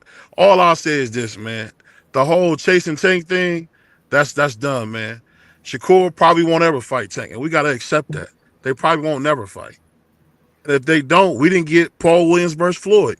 It's a bunch of fights we didn't get. But see, I see what I'm saying. I realize we're not gonna get Tank versus Devin, because now Devin literally is bigger than Tank. He up at 147, so I know Tank ain't finna fight Devin. He just talking for his fans to satisfy them. Mm-hmm. But with the Shakur fight, Shakur is still at 135. Tank cannot miss all these fights, bro. I don't want to know it's no cap. You cannot miss Shakur Stevenson because Shakur is finna move up in a minute. You can because he don't want to fight Keyshawn. So you can't not miss Devin and Shakur Stevenson, bro. And let me ask you this, Saban. You an OG, man. When have you seen a nigga change at 30? Change at 30? Yeah, when have you seen he been doing all this? So you think he gonna change at 30? Well, I mean, Tank don't take some fights. It is what it is. I don't see him changing at all, unless the only thing that can make him change is if his money and security think it is. Money can make a dude change. Money and pussy make a nigga change. So now, if the money is right, I just messed up and started cussing on my own video. Now, if the money's right, I could see him going over to fight Shakur Stevenson and doing what he got to do, right? You know, or if his pride is at stake, meaning the power of the P. You know what I'm saying? The pride in the P. You know what I'm talking about? Mm-hmm. That's what make men change. You know what I'm saying? But I don't think that drives him, because if that was the case, he would have been 40. I'm telling you, men don't. A brother's not. If a dude been doing it this same way for 30 years, he's gonna magically wake up and say, "Oh, I'm gonna take a tough fight." That's not about to happen. But I want to say this though, before I got here, man. Shout out to Milwaukee, bro. They got a lot of bad dark skinned chicks out there, bro. I didn't know there was that many black people there, bro. Shout out to Milwaukee, bro. I had a ball, dog. And I'm a Cleveland dude. I had a ball, man. I just want to tell you something. You saw all them bad dark skinned girls in Milwaukee, bro. You wrong. Yeah, cool. Hey. I ain't know it was all them bad dark skinned girls out there. Hey, Milwaukee got listen, people always hate on Milwaukee or they don't know, they're ignorant to it. When you come out to Milwaukee, man, Milwaukee is black, bro. Like it's one of the most segregated cities in the country, to where you can go on one side. This is how it is in Milwaukee. They'll have the village of Whitefish Bay, the village of this, the village of that. All these little small suburban areas where white folks get to keep all their money in their own little small villages and towns. Right. But in the middle is the heart of it is black folks in the city of Milwaukee. You know what I'm saying? They even got South Milwaukee, which is some old mess that they created to hide more money on that side of town. But the actual city of Milwaukee, black folks, man, all day. I thought I was in Africa, man. I had a ball, man. All them bad dark skinned chicks, I was like, dang, they doing their thing out here in the middle, man. Shout out to the mill, man. Hey, 7-8, don't forget about your boy Shakur Stevenson. He's actually said out his mouth Tyson Fury is better than Muhammad Ali, and he got in front of all them people and said Lomachenko beat Devin Haney. So for the race, he needs his ass whooped. Ain't no way Tyson Fury beating no damn Ali. Never. Shakur is Puerto Rican, man. Why they say that? He's not black. Ain't he Puerto Rican? Yeah, relax with the cussing though, brother. I'm sorry, sir. Sorry. Ain't Shakur Puerto Rican or something? Well, no. Yeah. He just think he Puerto Rican because he got curly hair. You know what I'm saying? His mama told him a story. You know what I'm saying? I mean, look, I'm telling you, bro. You go. No, I'm just saying. Just like little dude who's running around here talking about Jay-Z, his daddy. He talking about Jay-Z, his daddy, because his mama told him a story. And everybody rocking with this. I'm like, bro, do y'all understand how many women just tell these kids stories? And y'all out here, right? I'm like, whatever, man. The internet's the internet. The internet gonna keep on internet. I'm the pappy. I mean, Shakur do like a Puerto Rican, man. I could see him with a broom in his hand outside the book. No cap, though. I do think his daddy probably was Puerto Rican, but regardless, you didn't know the dude, and he didn't raise you, so just deal with your mama and the people you know, bro. Yep. Puerto Ricans got black in them anyway, so that sounds too much like right, 78. What you expect, man? You want people to do the right thing? Come on, bro. That ain't about to happen. Yeah. Do you want him to lose because of that 7-8 about his disrespect toward Devin and Ali? No, I don't want him to lose for that. I don't care who wins between Tank and Shakur. I just want to see the fight. I wouldn't care less if Tank knocked him out in one round. I wouldn't care because I don't like neither one of them. They both some busters to me. Yeah, I mean, I agree. They busters. They y'all tripping, bro. I ain't gonna lie. If I could fight, bro, I would fight in Milwaukee, man. All them bad dark-skinned girls out there, bro. Oh, man. This brother here had him a good time in the mill. That's what it is. They got the dark-skinned chicks. That's what Milwaukee busting for the dark-skinned chicks. Man, I ain't never seen that many dark-skinned girls and that much, like, of an area. And they was, like, all bad. They had a few Whoopi Goldbergs, but they had some bad ones, bro. They had some bad ones. I was shocked. I couldn't believe it, dog. That sounds like Alabama. Bro, look here, man. My wife is midnight black. You know what I'm talking about? I'm talking about when Lucy. You ever see that movie Lucy? When she turned to her pure form, that's my wife right there. You know yes, indeed. Like look here, man. I do that. I do that heavy. Ain't nothing like chocolate in the middle of the night. That's the best snack ever. It's just I wouldn't have no teeth in Milwaukee, bro. I give you credit, Sammy. I wouldn't have no teeth in Milwaukee, bro. Oh, that's sweet candy out there, man. I'm trying to tell you. Hey, it's a nurse at my job. Chocolate with that afro. Oh my God, man. Oh, she African. I want her so bad. I wish she was my wife, 7-8. I wish she was my wife. You gotta get out of your current situation, brother. Hey, you gotta pull out that bill phone sometime. I gotta get her. Let me go to my brother, Coach Hudson. You Peace, 7-8. How you doing, brother? You on mute, Coach Hudson. There you go. Peace, good brother, man. What's your thoughts on what we chopped up on? Man, first off, yes, sir. Hear good. It was good hearing the champ. You know, hearing him after a while, man.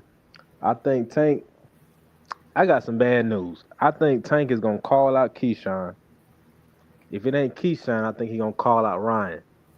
After that, I really think Tank gonna do an exhibition match. Hey, 1 second, Coach Hudson. I'm sorry. Hey, brother. Hey, focus ball. I'm finna. There's other people waiting, so I'm finna replace the people I already talked. Okay, y'all. I'm gonna replace the people that already talked and let some other brothers come on. So go ahead, Coach Hudson. Yeah, I think Tank gonna do an exhibition match to stall Shakur out, and I think Shakur gonna go up to 140.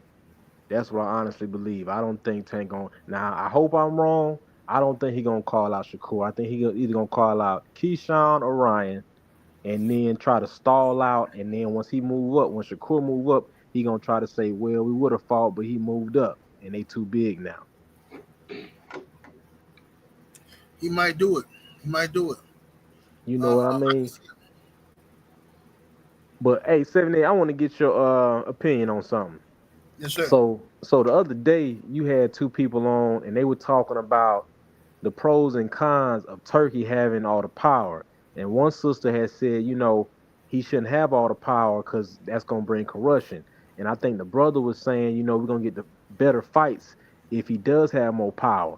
Man, I was sitting here thinking, man, I don't think we need to give Turkey all the power. I honestly believe we need one more organization. And this organization, I think, should be in charge of the top 5 fighters in every division. If these fighters hold those positions longer than a year, they should be forced to fight straight up. I think that will fix all of this because, man, I was sitting back looking at the rankings from 2022. Check this out, 78. All the fighters, the top fighters from 130 to 135, going from 2022 to now, have either fought, they ain't fighting no more, or they're out of the division completely. There is no reason why we all are sitting here having to beg for the top fighters of those divisions to fight. This is just crazy, man. I agree. And I said a long time ago, I think it should be mandatory tournaments every 4 years, like the Olympics. It should be mandatory tournaments in every division. Every champion has to participate, or your belts are up for grabs. If you don't want to participate, your belts are, you strip, your belts are up for grabs. Mandatory, undisputed tournaments in every weight class every 4 years. That's what we need. That would get boxing back popping. Everybody would be interested in seeing what's happening, but and seeing who ducking who. I'm injured, I can't do it. Okay, you lost your belts. Yeah, that's it. That's exactly what we need. Bring the Super 6 tournament back. Yep. Every 4 years, like the Olympics. That's how you can. Because now you're giving the guys. You got years to duck and play games and make your money, and then on that 4th year, you got to go through a gauntlet. That's just how it should be. I agree. Hey, Buster, what's happening with it, bro? What's up with you, man? How you doing today? Chilling, good brother, chilling. No, I think I like the card this past weekend. I think it was pretty good. I think it's kind of too soon or unfair to for the narrative to be what it is on Turkey. Because you got people say the same thing about what was it, Ward and Kovalev. They said people think that Rolly lost to that old dude. You know what I'm saying? And I mean, you can go on and on. People saying Isaac Cruz beat Tank and a lot of that stuff, T.O. and Ortiz. So that stuff happens all the time. I think it's fairly new. You should give them the benefit of the doubt. But as far as Tank and Shakur, I don't want to put any built-in narratives or reasons for why they won't fight. I want them to do that. So hopefully the fight does happen. That's what I wish for. If it don't, I want them to come out with the narratives of who was ducking who and why the fight ain't happen. But overall, I think it was a good weekend. Good stuff. What's this brother right here? Miller Knight. What's happening with it, brother? How you doing? What's good? Can you hear me all right? You good, brother? Hell yeah. I'll be quick, but I think Tank is a punk. Wait, bro. You breaking up a little bit. Speak up a little bit. Can you hear me? Yeah, I hear you. Yep. Okay. Yeah, I think Tank is a punk. Shakur is also a punk. You know what I'm saying? But as far as skills go, Shakur, I don't think likes the pressure as much. I think he folds under pressure. And I think if he fights Tank, I think Tank will eventually land a good shot on him. I personally give Devin. I think Devin deals with pressure a lot better, so that I personally have Devin over Tank. But I think Tank would beat Shakur, unfortunately. I really don't like Tank, especially after him defending the dude Ryan. I'll never support him again. But it would be a great fight. Obviously, I do think I agree with what's his name, Coach Hudson. I think he will try to wait out Shakur and then maybe try to fight Keyshawn. Of course, Keyshawn's new. He looks really good, but Keyshawn hasn't fought anyone crazy. So, you know what I'm saying? We don't know how good he really is. So I have a feeling he's going to probably do that because, Shakur is big. I mean, for 135, he's big. So he probably will move up. I don't think he's interested in being undisputed. So, but, I mean, if they do fight, I think it'll be a good fight. But I personally have Tank winning again, just based on the fact that Shakur, he just, in certain spots, he doesn't look good. He doesn't, you know what I'm saying? When the guys really pressure him and really get on him, he'll get hit. You know what I'm saying? He's not, he does get hit. And I think if Tank does land a solid punch on him, I think he's going to go down. Good stuff. Good stuff. Yeah, but yeah, Tank is definitely a punk. Shakur's a punk too, but at least he, you know what I'm saying, he still has business with the Ryan stuff. But, I mean, they're definitely both punks for sure. Yes, sir. Shout out to Nana86 in that super chat with the 2-piece. Thank you, good brother. He says, salute, General. Salute to the mighty LDBC. Thank you to everybody who sent the super chat. We've been on here cooking. Y'all better support the channel, man. What's up with the OG Mr. Mon? What it do, fam? What's happening, 7-8? How y'all chilling, doing? brother? Yeah, I mean, we just got through talking about this over there on Drew's channel. As far as Tank and Shakur go, I still believe that that should be the next fight. But the problem comes in with Shakur that I just think he needs time to heal. It's obvious to me that he had brittle hands. It was obvious that he hurt his hands in the fight. It was obvious when they was pulling his gloves off. He was tearing up in the face. So I just think he needs to definitely be at 100% when he fight Tank. But that's the only fight. I mean, who else they gonna fight that we want?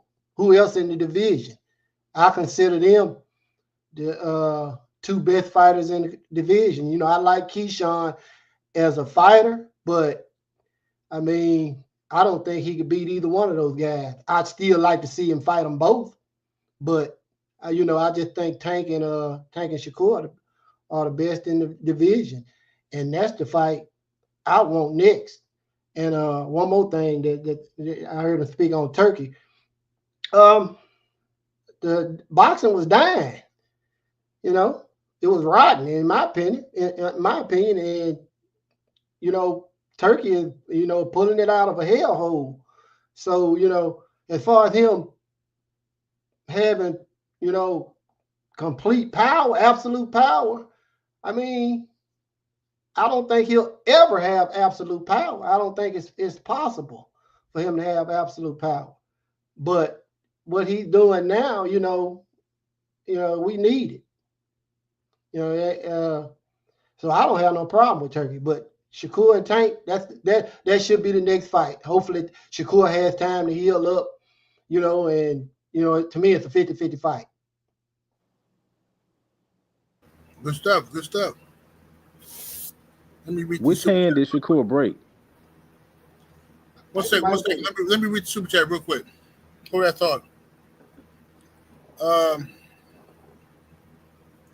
David Jackson in the super chat with the 2-piece. Thank you, good brother. He said Devin will wash Shakur. He'd rather get KO'd by Tank. Salute. La D, the sister in the super chat. Thank you, sister. She says, salute 78.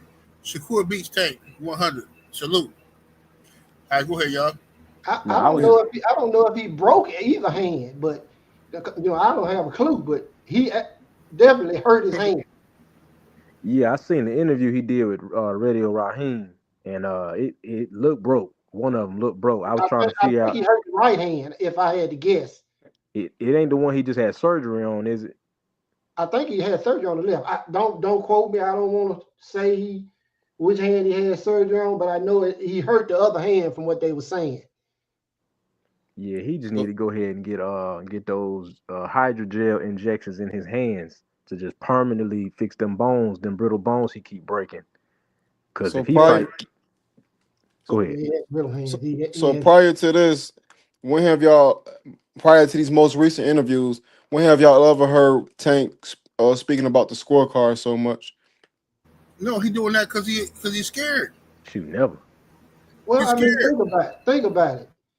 Out of all the guys that he's fought, a lot of the better guys, he's been losing on the scorecard. And again, that's just who he is. But he always knows that he's gonna eventually catch him. It's a chance that he won't catch Shakur. So right. You know, you can't blame him for being kind of hesitant about fighting Shakur and being kind of worried about losing on the scorecard, because Shakur is the best, one of the best defensive fighters I've ever seen. One of them.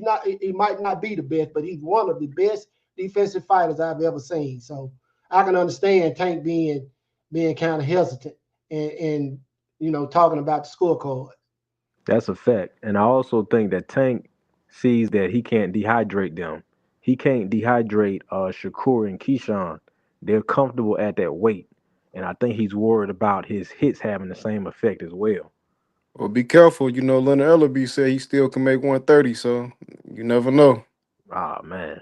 And Keyshawn is he looked like he weighed 165 that night. He's bigger than Bud. Oh yeah, Keyshawn a big boy. He's huge.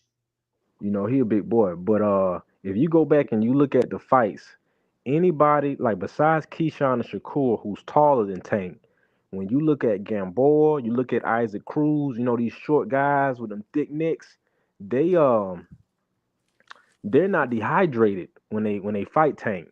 And he seems to have more problems with those guys who are hydrated as more his size. Like Gamboa was, I ain't gonna lie, Gamboa was giving him problems to about the 9th, 10th round.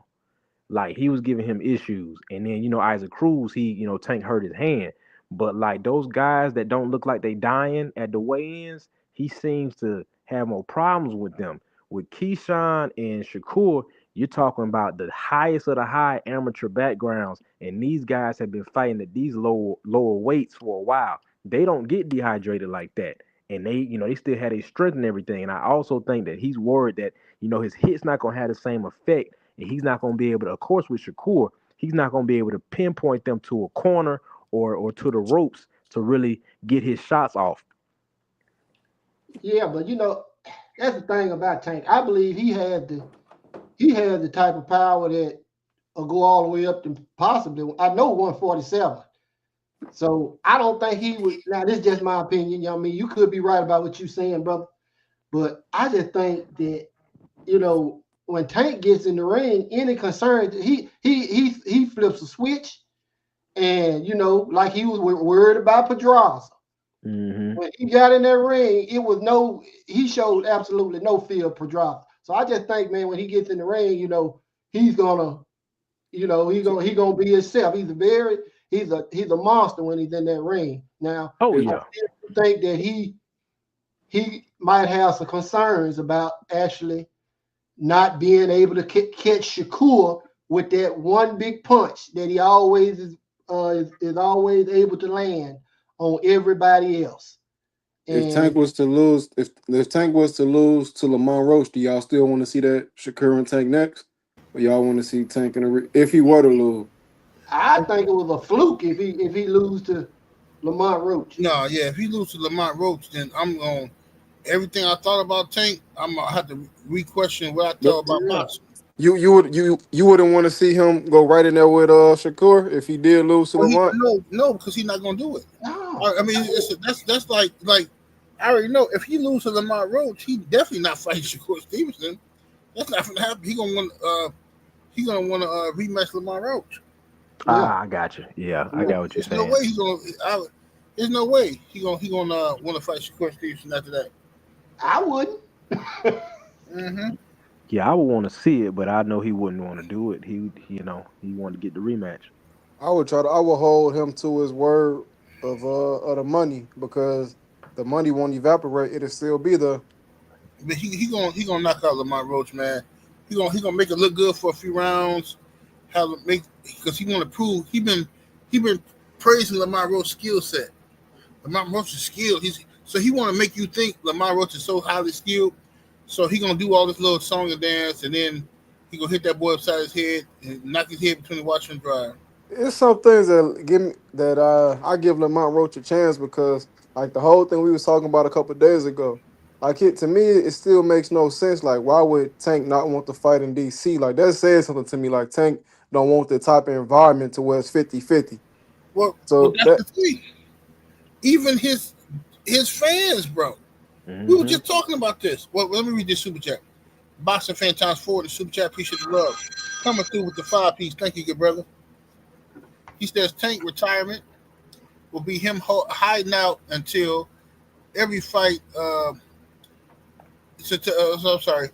out till everyone fights each other, and everyone moves up in weight.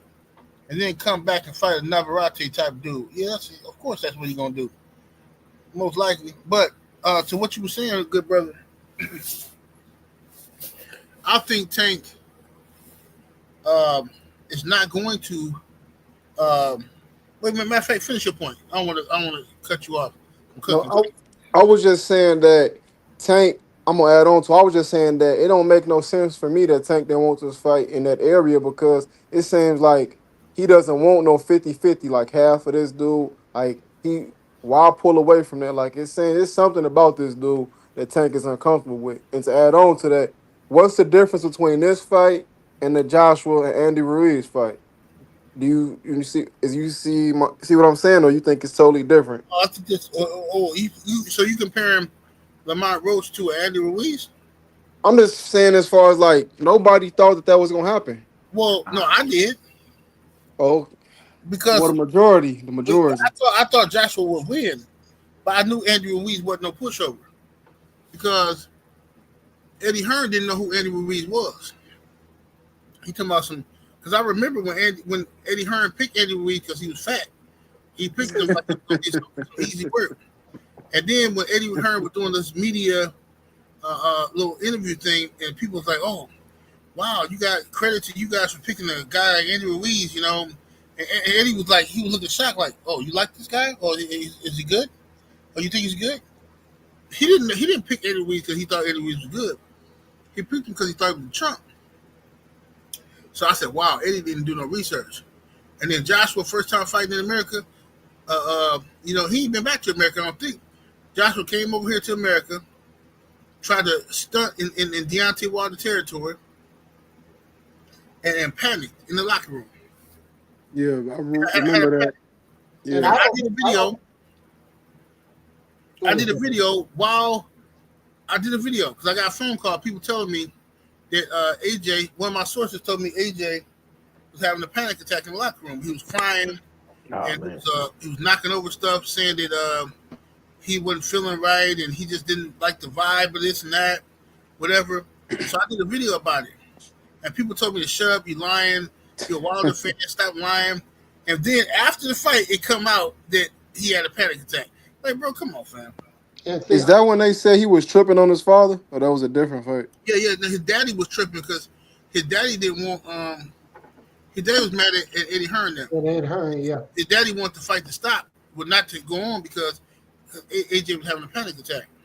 Yeah, I know. Tank, he should have the majority of people going against him, but somebody got to shake the room up in these lower weight divisions. Like, it ain't happening in a while, so.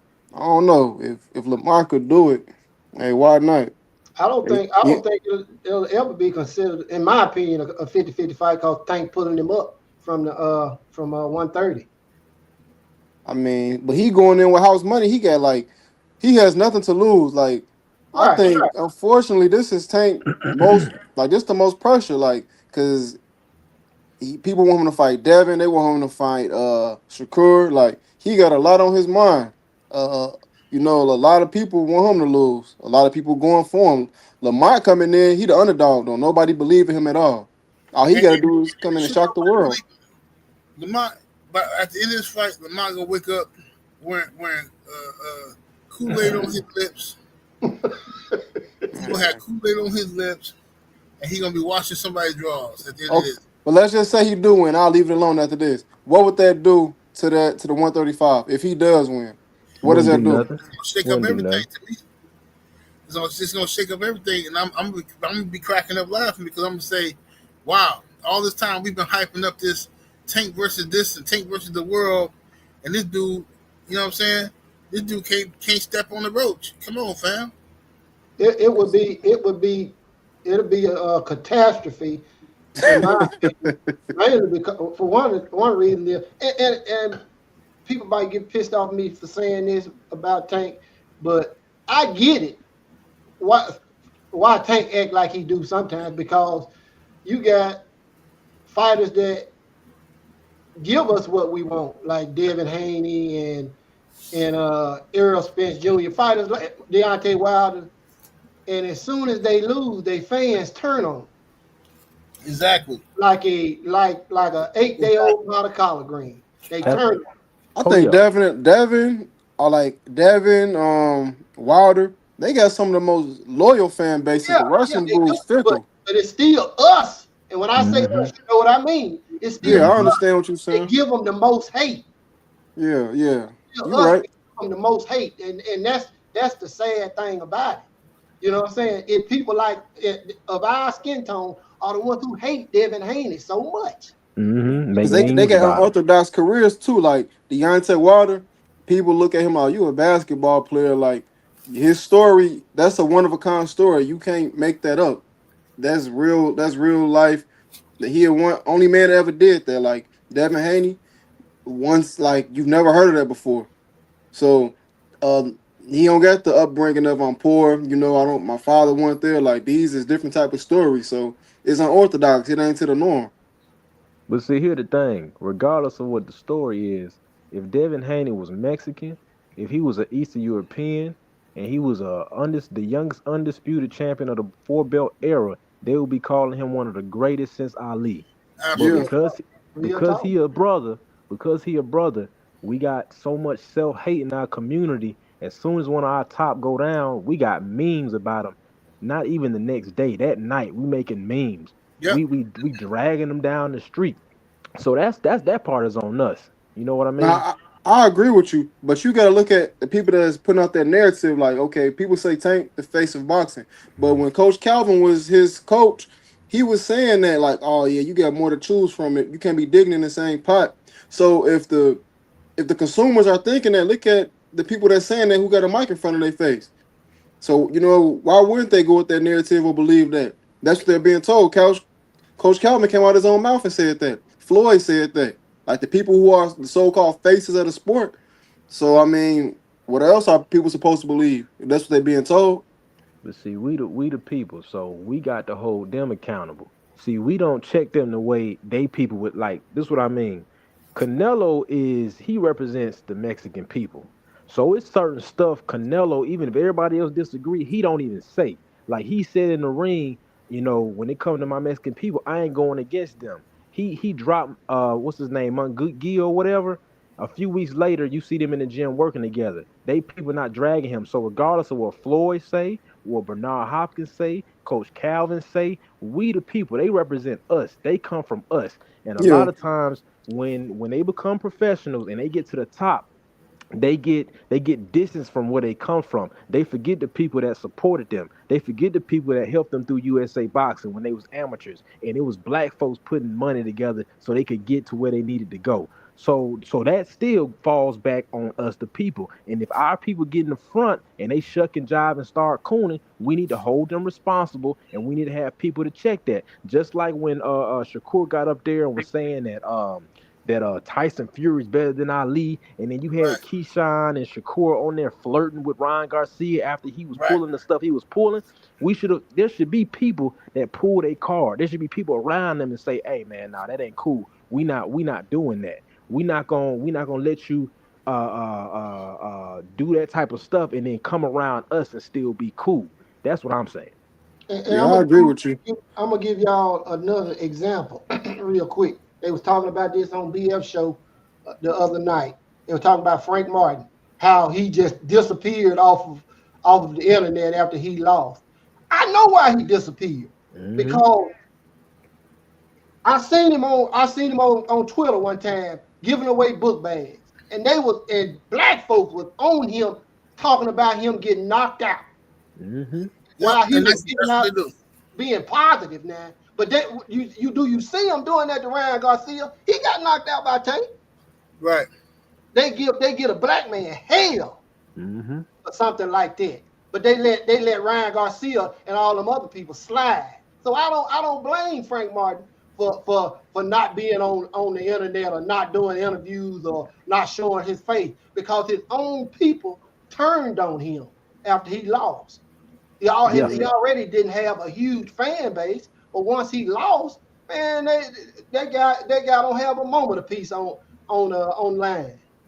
Yeah, I think both y'all on point. But I think nowadays it's kind of harder to make an example out of someone. I totally agree with both of what y'all saying, but if you acting out and you not for your people, I mean, you're going to get notarized for that if you acting like a monkey. So it's kind of hard to set a precedence, and that's what's getting attention and views. Like, okay, if you correct Floyd, you may be correcting him, but you still giving him traffic versus attention, and then another platform going to pick it up.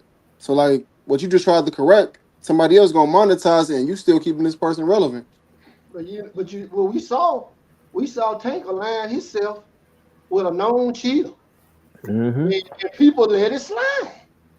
All the politics that go along with Tank Davis, they don't even bother me like him aligning himself with a racist. Mm-hmm. That bothers me more than anything else. That type of stuff sets me off. And right.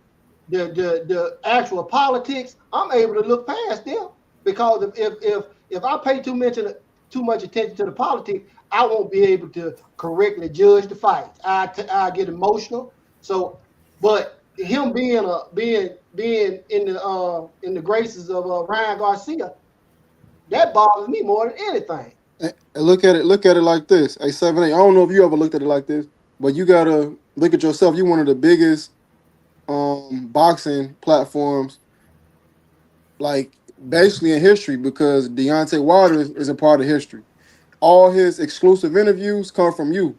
So if years from now somebody want to do a research and look up history, they got to go through your channel. Indeed. So with that being said, if you don't like how a person is representing for their people, you being a YouTuber, do you think you got to stop talking about them at all? Because if you talk about them, you still bringing attention to them. Well, to a degree, that's the case. But the problem is, like, go back to what Mr. Mott was saying. Black folks in social media has been, in my opinion, one of the worst things that ever happened to black people, because we have taken social media and used it for all this wickedness. We use it as a weapon to destroy ourselves and destroy each other. We rooting. I never seen in nothing like this before. I never seen where black folks is openly rooting for other people against black people. Like, you used to be shunned for that. You used to be cast out for that. Now dudes are literally out here rooting for Tony Busby, a white lawyer, to get Jay-Z and Diddy locked up. Like, yeah, Busby the man. Like, what is this? What are we doing? People are literally out here. Nah, Ryan, man. Ryan Ryan cool. No, man, Ryan ain't this and that. He ain't racist. Like, bro, but you heard him say something racist. Mm-hmm. You heard him say the N-word. You heard him say he don't care about black people. Man, he just trolling. Yeah, you're right. So we in a situation to now where if I don't talk about it, if I don't talk about the nonsense that's happening, I'm doing a disservice. That I'm low-key a coward. Because now I'm hiding from the actual smoke. Now I'm just, I don't want to upset nobody, because the wave is going this way. I don't want to go against the wave, so I'm just going to be quiet. We got enough people being cowards. Somebody got to speak out. We got to speak out and call the nonsense out for what it is. Because I'm not trying to compare myself to Dr. King and nobody. I'm just making a point. But like, if people in the civil rights era decided, well, I mean, it is what it is. This the way the world is. I mean, ain't no sense in complaining about it. Tomorrow we're gonna wake up and we still gonna be doing the same thing. So ain't no sense in complaining about it. Then it wouldn't be no change. Somebody gotta step up and criticize and voice their opinion, and somebody has to be the resistance against the machine. You know what I'm saying? So it might be a losing battle, but you gotta still do it. You can't just say, forget it. You know what I'm saying? I mean, look, we got kids. Every day it's a battle and a struggle to keep our children out of the zest fest, keep our children out of the streets, keep our children away from harm's way. That's a battle every single day. We got to fight. We can't get tired and say, well, look, it is what it is. This is the way things are. And we got to fight. We got to fight. So Tank, going back to what Tank, he get on my nerve, and a part of me don't want to talk about him at all. But I know that's unrealistic because the masses of our people gonna still hear Tank videos. And if I don't say nothing, then the liars of YouTube gonna be able to come out here and tell y'all stories about Tank. And guess what? Let's keep it real. All them liars gonna get a lot more views than I get. They're gonna get a lot more super chats than I get. Oh, that's 100. The truth ain't respected no more, fam. The truth is not respected. Back in the day, the truth was respected. Now, people want to hear what makes them feel good, fam. And that's what it is. You know what I'm saying? Yeah, I respect where you're coming from. I was just asking you because, your channel is big and, your channel gets played on other platforms. And, like, there wasn't really resistance with Ryan. Like, it was the LDBC and a few others. Like, but before Ryan, you had Robert Guerrero father. And I don't think I ever heard any YouTuber or media outlet say anything about Robert Guerrero that I could think of.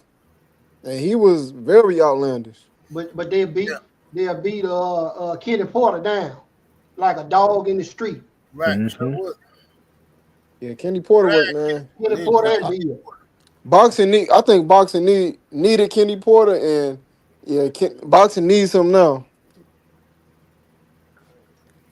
That's what they do, bro. I mean, they drag, like I say, social media, fam. I never seen this from like back on the streets in person. You get cooked being a jig, but on social media, Google and Instagram, the algorithm is rewarding people for cutting jigs. They all know it. That's why they all cutting jigs. So don't come to my page. People are, oh man, why this person saying this? Why, bro, go ask them. Don't tell me. I know what they're doing, and you know what they're doing. The algorithm is rewarding them with money and subscribers for cutting jigs. And then y'all turn around because y'all want to be a part of the popular crowd. Y'all go over there and send $100 super chats, $50 super chats. That's what y'all do. Oh, there's 5,000 people in this chat. Oh, I'm gonna go over here and say hi. Hey, y'all, here's $100. So you just as guilty. You cutting jigs just like the rest of them. Yeah. But then I'm over here talking for almost 2 hours, and it made what, $25 in super chats. So miss me on the cap. Cooning is the order of the day, and y'all help support it. Mm-hmm. Y'all not rewarding people for not cutting jigs. Y'all are just as part of the problem as everybody else is. Yeah, we definitely too quick to turn on each other, man. It don't take nothing. And 7-8, I'm gonna take you back several years ago. A prediction you made. I think about it like it was yesterday when they were first started talking about Bud and Earl. And you pretty much said, watch these N words turn on each other. And as soon as this fight starts getting negotiated, or they start really talking about this fight, and you said it's gonna get bad. Yep. Mm-hmm. And that's exactly what happened. And I'm gonna give you another possible example. And first, I'm gonna start off by saying that if I wasn't talking bad about you as a fighter in the beginning, I'm not finna, and you black, and I'm not finna start talking bad about you because you my favorite, because you finna fight my favorite fighter. And I'm gonna give you a prime example. Everybody know Devin Haney is the family. We love it. He done moved up to 147. So it's an opportunity that he might end up fighting Boots Ennis. I love Boots Ennis. I'm a bigger fan of Devin Haney for sure. But 7-8, I don't want to see neither one of them dudes lose, man. Right. I don't. And I get it. People like you and BF, y'all have personal relationships with Devin, and I can understand if that's who y'all rooting for. But I know damn well you don't want to see Boots lose. For what? What benefit of you seeing Boots lose? Ain't no benefit in it. You know what I'm saying? If that fight was to be made, me personally, I would go into that fight and I would not pick a winner because I love both of them brothers, man. And I just couldn't see myself turning on Boots because I rock with Devin more. If I'm rooting for Devin, I might say, yeah, I'm gonna ride with Devin. but I'm not gonna wish for Boots to lose. And So that's where we go wrong. And that's where we went wrong with Bud and people were going digging deep into the politics. They were saying all this bad stuff about Bud. They were saying all this bad stuff about EJ, and we turned on each other like we wasn't people. Well, I seen that coming. I know you did, because you said it before the fight ever came into fruition. You talked about that, how we were gonna turn on each other, and that's exactly what happened. I tried my best to stay away from that, but people would not let that go, and it snowballed and just became so bad to where, it's people still talking about that fight, and it'll be 2 years in July. That's exactly what happened.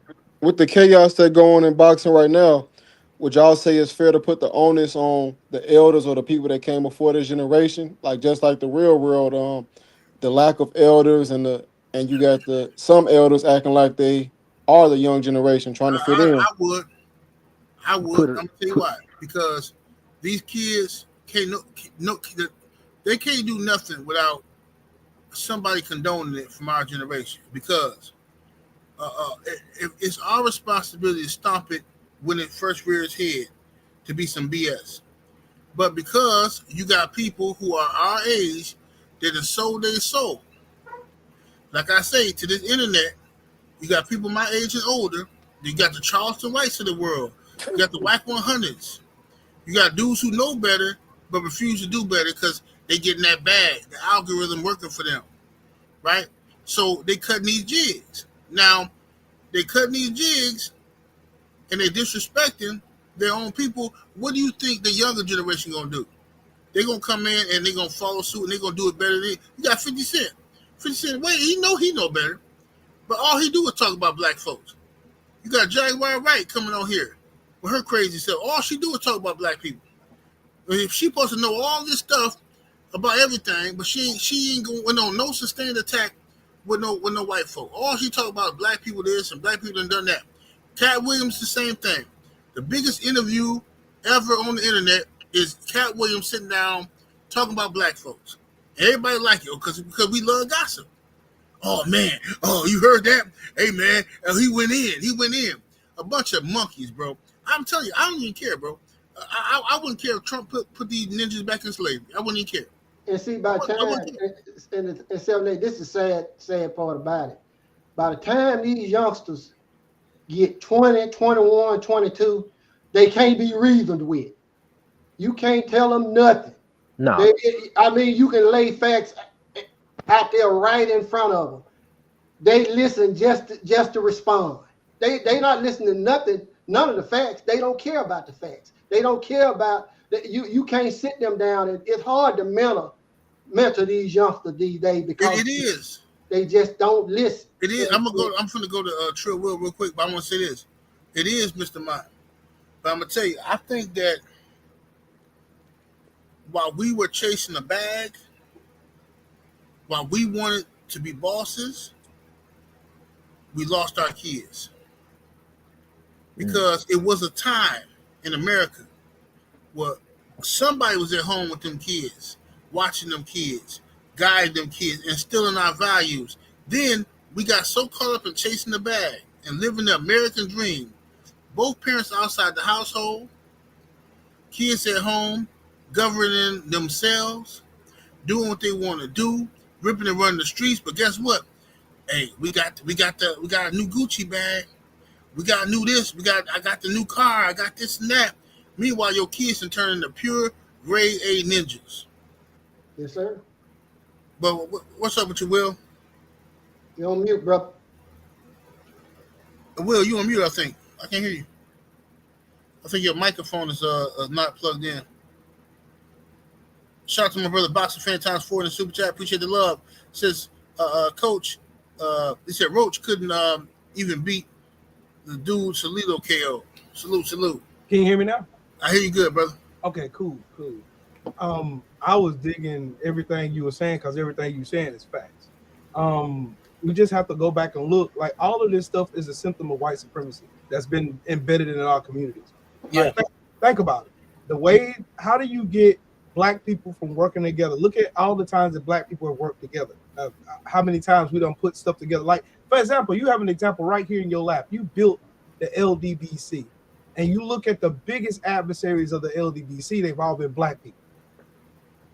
Yeah. Why is I've always wondered, why is it that the most people who have the most negative things to say about even the fighters that we like, Deontay Wilder, Devin Haney, Errol Spence, all the fighters that we like, it's always somebody black sitting around waiting to hate or spew some type of misinformation or lies against us. They've been programmed to be white supremacists in blackface.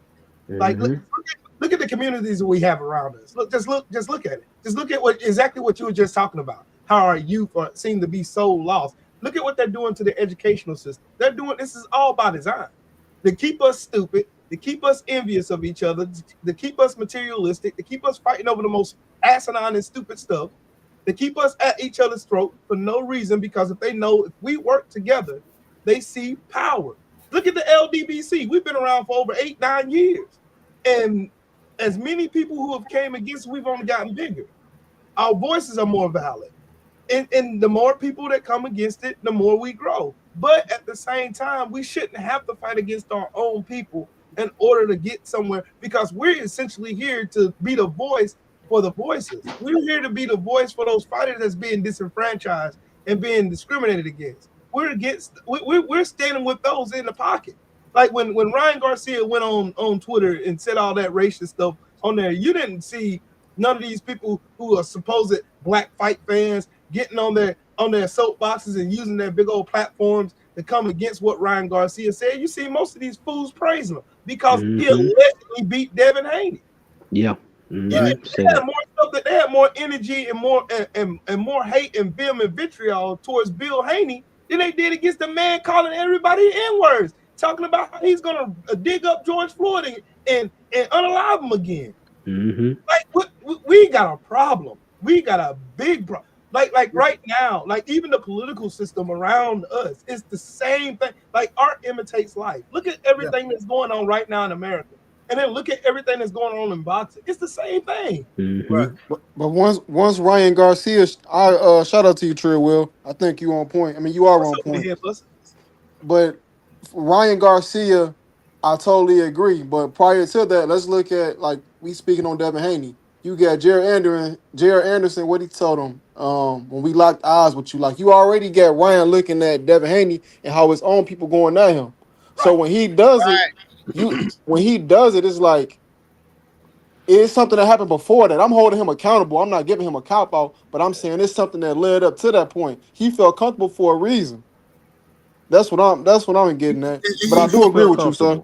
He feels just as comfortable as Teofimo. Yeah, because the thing is, they know this. I mean, let's just put the cat at the back. Everybody knows. Every other race of people knows. Black people, ain't no need to be scared of them. Yeah, they huff and puff.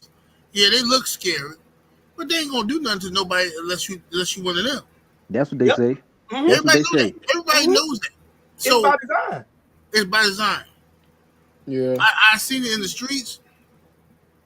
I see big bad gangsters, dudes who ain't got no problem with ending other black folks. Mm-hmm. You understand? Whenever it's an issue with another black person, somebody put hands on my sister. Oh, this dude over there, he owe me $200 and he ain't paid yet. He think I'm a game. Dudes got a war council going on in their living room. Guns galore. Everybody ready to go over there and do this and do that. As soon as somebody from another race do something to you, now dudes want to be responsible and want to negotiate. They want to have conferences then. Right. Now, let's see how we can talk this out, man, because ain't no need for nobody to get locked up. You know, need no violence, brother. That's why I wish the dudes would have really heard you out. We talked a couple of days ago, the whole Baltimore and DMV thing, because I was just thinking when I got off after that live, you could have a whole bunch of criminals going to a courthouse. You got people coming in there for murder, rape, and they see somebody they don't like. It's just a police presence. They already got it set in their mindset that they going to diffuse the situation. They ain't going to escalate it. Just off the presence. They don't even got to be a police in sight. But once they step out that courthouse and go into their own community, that is gone. It's up. Yeah. Yeah, They behave then at that courthouse. Yeah, they don't even got to see it, but they just know in this building, I better not, because X, Y, and Z gonna happen, and I am going to face the consequences. I have my head down and humble. You know what I mean? Yeah, I have my head down and humble. But like, they think about it. Case in example. All right, Trayvon Martin, 17 years old, going home from the store, watching the NBA Finals, going to get him and his brother something from the store, and this racist follows him. You see all of these people, and every time I used to watch shows like First 48, I used to watch all these shows that come on A&E and all this, and I used to see how they would go into these neighborhoods like the Pork and Beans neighborhood, Duval County. I used to see how they go in and they see all these gangsters, everybody shooting up everything. But then I noticed George Zimmerman is still walking around free. Ain't nobody got active on him. After he hunted down a young 17-year-old kid, a baby.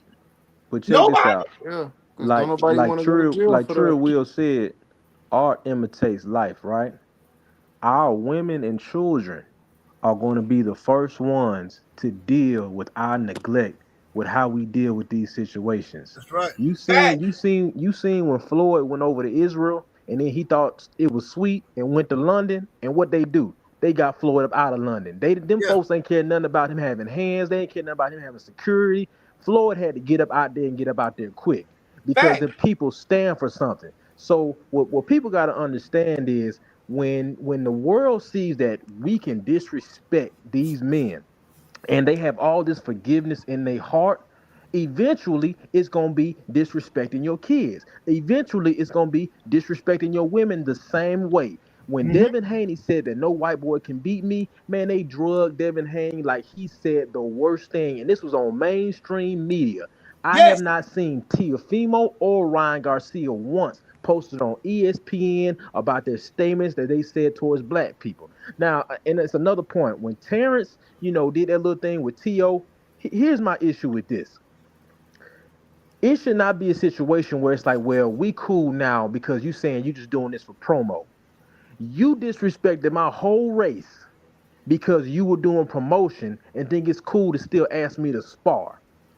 I don't care if we're in Abu Dhabi or whatever. They would have stumped whoever out if it was any other race. You're not finna talk about the Mexican people like that. You're not finna talk about no Eastern Europeans like that, and they not run down on you. Now, I'm not saying that we need to be violent, but what I'm saying is you all have already showed and displayed that you all can have forgiveness when it's somebody else, but when it's black people, no, we better not have no event here, because if you have an event here, it's gonna be up. We gonna burn this thing down if we get together.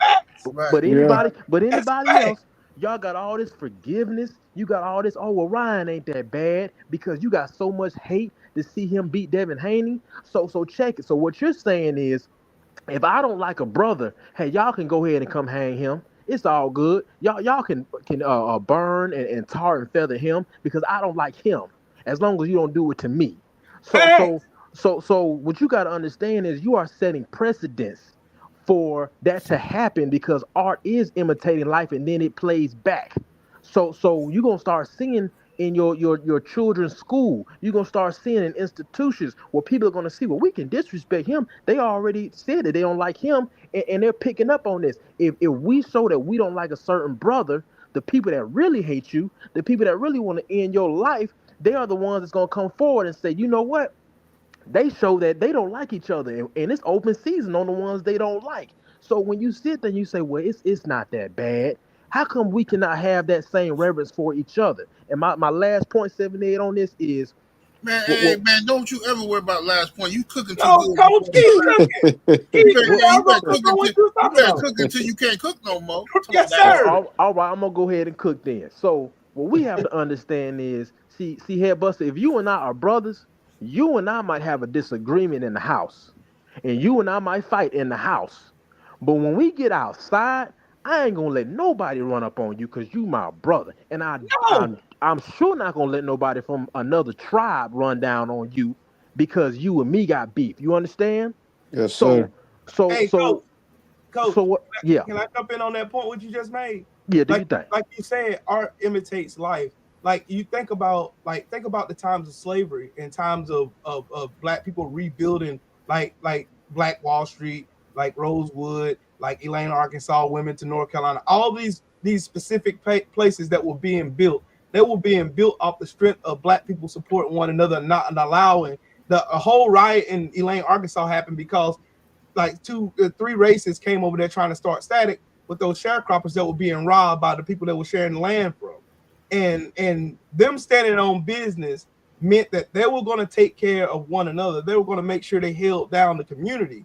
But nowadays, you get people who are so henpecked and so scared that they are scared to stand out there and stand on their square. But then when you see somebody else do it, here's what they're going to do.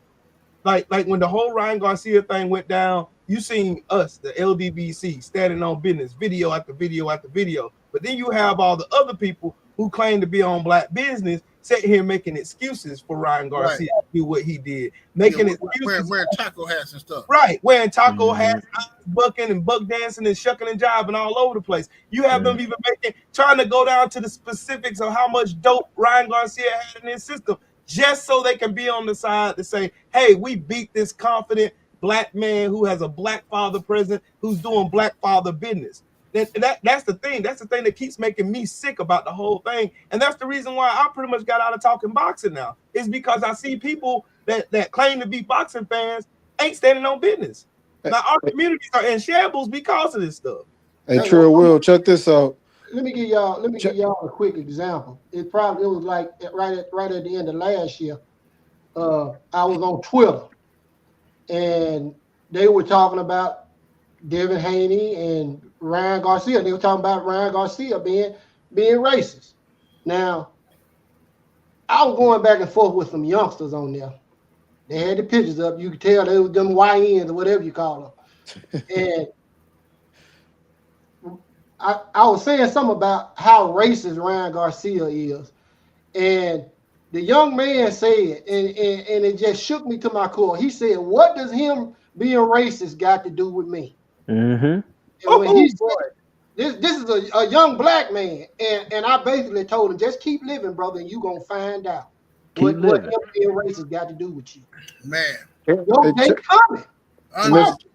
Mr. Mon, check this out. And I think that goes back to what 7-8 is saying. We all familiar with Vlad TV. And people like Vlad TV and his counter and his whoever, his peers are very intelligent. If you look on Vlad TV, he used to have something like called stocks or something, where he'll give like informative stuff like books. That's why I learned about The Intelligent Investor by Warren Buffett. That has the least amount of views on there. But if you are a menace to society, you can get a Vlad TV interview or a Boosie clip, and it's gonna have millions of views. So I say that to say this: these people are very intelligent, and they know what we want. They feeding us what we want. Like it's a reason Vlad, his stocks and his books that he has on there, I think they got less than 100,000 views, and that was years ago. But if you go on there, you want to expose somebody for snitching or this, that, and the third, you're gonna be through the roof. You about to be on every platform. Let me tell you something here, Buster. You're absolutely correct. Check this out, man. Vlad ain't the only one. Everybody love to call Vlad a controversial. He is, but he ain't the only one. Mm-mm. All these others know what we like and what we're entertained by. Mm-hmm. Which is why they come into our communities. No disrespect, but you got Asians of either Korean or Chinese or Indian. They come into our communities. They set up shop. They got they food restaurants. They got their nail shops. They got their chicken and fish store, JJ Chicken and Fish. They got all kind of stuff. They got liquor stores. They got everything in our communities, and still don't. They got beauty supply stores and still don't respect us. Respect us. Now, and this is the crazy part. You got Vlad TV, DJ Vlad out here putting out all this stuff for the black community, all these beefs and stuff. Putting little Boosie against 50 and this one against that one. You got Adam 22. Mm-hmm. This white guy. You got all these ninjas surrounding him like he God Almighty, bowing down to him and praising him like he their Lord and Savior. I said, bro, I'm so embarrassed of us as a people. I know that they don't represent us as a whole, but they still do. Because these ninjas worship these dudes. I seen a white guy, I don't know his name, but he be telling prison stories. All this dude ever done was got caught with a couple of keys. And because of that, and he went to prison with a couple of keys, he out here on YouTube telling all these prison stories and giving game and street advice and what it was like in prison. And he got all these people follow. I'm like, bro, are y'all following this dude? Because he got caught with a couple of keys? Bro, like, I'm sorry, I'm not hating on the dude. I'm saying, bro, we have to get out of white worship. Validation. Yeah. Validation. Look, General, here's another thing, a caveat to what you said. Hey, shout out to Headbuster, man. Salute to you, brother. Yeah, come salute to Headbuster. He be cooking, bro. Headbuster be cooking. Yes, sir. The caveat on what you said, though, it's like we got an infatuation with worshiping rich white people. And even know, like, most of these people don't even know our real history. Like, they don't know how these people got rich. Like, they don't like I use, for example, the whole Kendrick Lamar and Drake whole situation. This thing was a picture. Like K-Dot was so ingenious in how he painted this thing. Like, people didn't really sit down and break down what it really was. He was really breaking down what white society is doing to our communities over and over and over. They come in and they take our culture, take the way we dance, take the way we talk, take our vernacular, use AAVE. They use everything that we could actually offer to society as a whole, and then they'll take it, monetize it, and then laugh in your face. And then you get black people, us, you'll get us sitting on the sideline. Oh man, he right, man. K-Dot is a coon, man. They say the most unbelievable stuff to make it's mind-blowing how these people can actually look at the situation, see all the facts and what this man laid out, and you can go back and look at the history. And then you have like goofballs like DJ Facademics. This dude, this big old turtle-looking dude, come out that he ain't spent no records, ain't made nobody famous, ain't put no money in the black community, but he's eating off us. And people keep going back to people like that, vultures and parasites. But they won't support the ones who's out here standing on business like you. They ain't supporting the ones standing on business like us. You know what I mean? And we out here doing the work. That's the thing that frustrates me, 78. It frustrates the crap out of me because of the fact that I know I see who's standing on business. I see people like Drew. I see people like you. I see people like BFTB. I see all y'all out here standing on business, but we can't seem to get nobody to even just like do y'all not see what's going on? Like, it's right there. Bro, I'm gonna tell you, Will, they gave up. People have hit me up and told me, bro, bro, I got hundreds of subscribers, hundreds of people who used to support my channel every day. And they gave up. They gave up on the fight, bro. They've been so discouraged in watching other black people like cutting jigs and watching our fighters get cheated and stuff. And I understand it's a lot of pain, bro. I went through it. Well, I'm a leader, so I gotta come on here and put up a good face for y'all. So, but I know the pain. I know it hurts. I know it hurts, General. I do, because I see how big your heart is, bro. And you know the biggest part of me having respect for you is the fact that I know who you are. I know what you stand for. I know what you stand on, and I know how much you love our people. But it's almost as if like people don't see you show people like I always go by the stand. It ain't what you say, it's what you do that defines who you are. And every time you open your mouth, people lie all the time. People are born liars. People lie. All of us are capable of lying. Everybody is. It's your actions that tell what's in your heart. Like, I can't say I love the General or I love the LDBC, and every time I go live, I'm always taking shots at the LDBC and hate. Right. I can't say I love the black community, and every chance I get, I'm tearing down somebody in the black community. That's why I was on your side when you said, I'm not going to do no slander of Puff Daddy. It ain't going to be no Diddy over here. I'm not going to be, you've never heard me say it. Reason being is because I know how easy for us it is to get sucked into tearing down another black person, tearing down somebody that's a giant in our community. Instead, they'll go back. Look, the point is, they'll go back and they'll worship somebody like Trump or Hugh Hefner, or they'll go back and worship Elvis and people like that. That go out, you won't hear not one critique of them going out, even though they got paperwork for miles of them doing all kind of erroneous behavior. They don't even. They got a bunch of assumptions against P. Diddy like it's fact. They ain't got no evidence whatsoever. But everybody like, man, Diddy is this, Diddy is that. He got a bunch of baby. So what? Who cares? Right. Let me build on that. Go ahead, Chris. So 7-8, what I want you to do is you keep fighting. Because I know anytime you try to build something for our people, it can become draining. It can frustrate you. It can make you tired, and that's anybody leaders who have tried to do things for our people.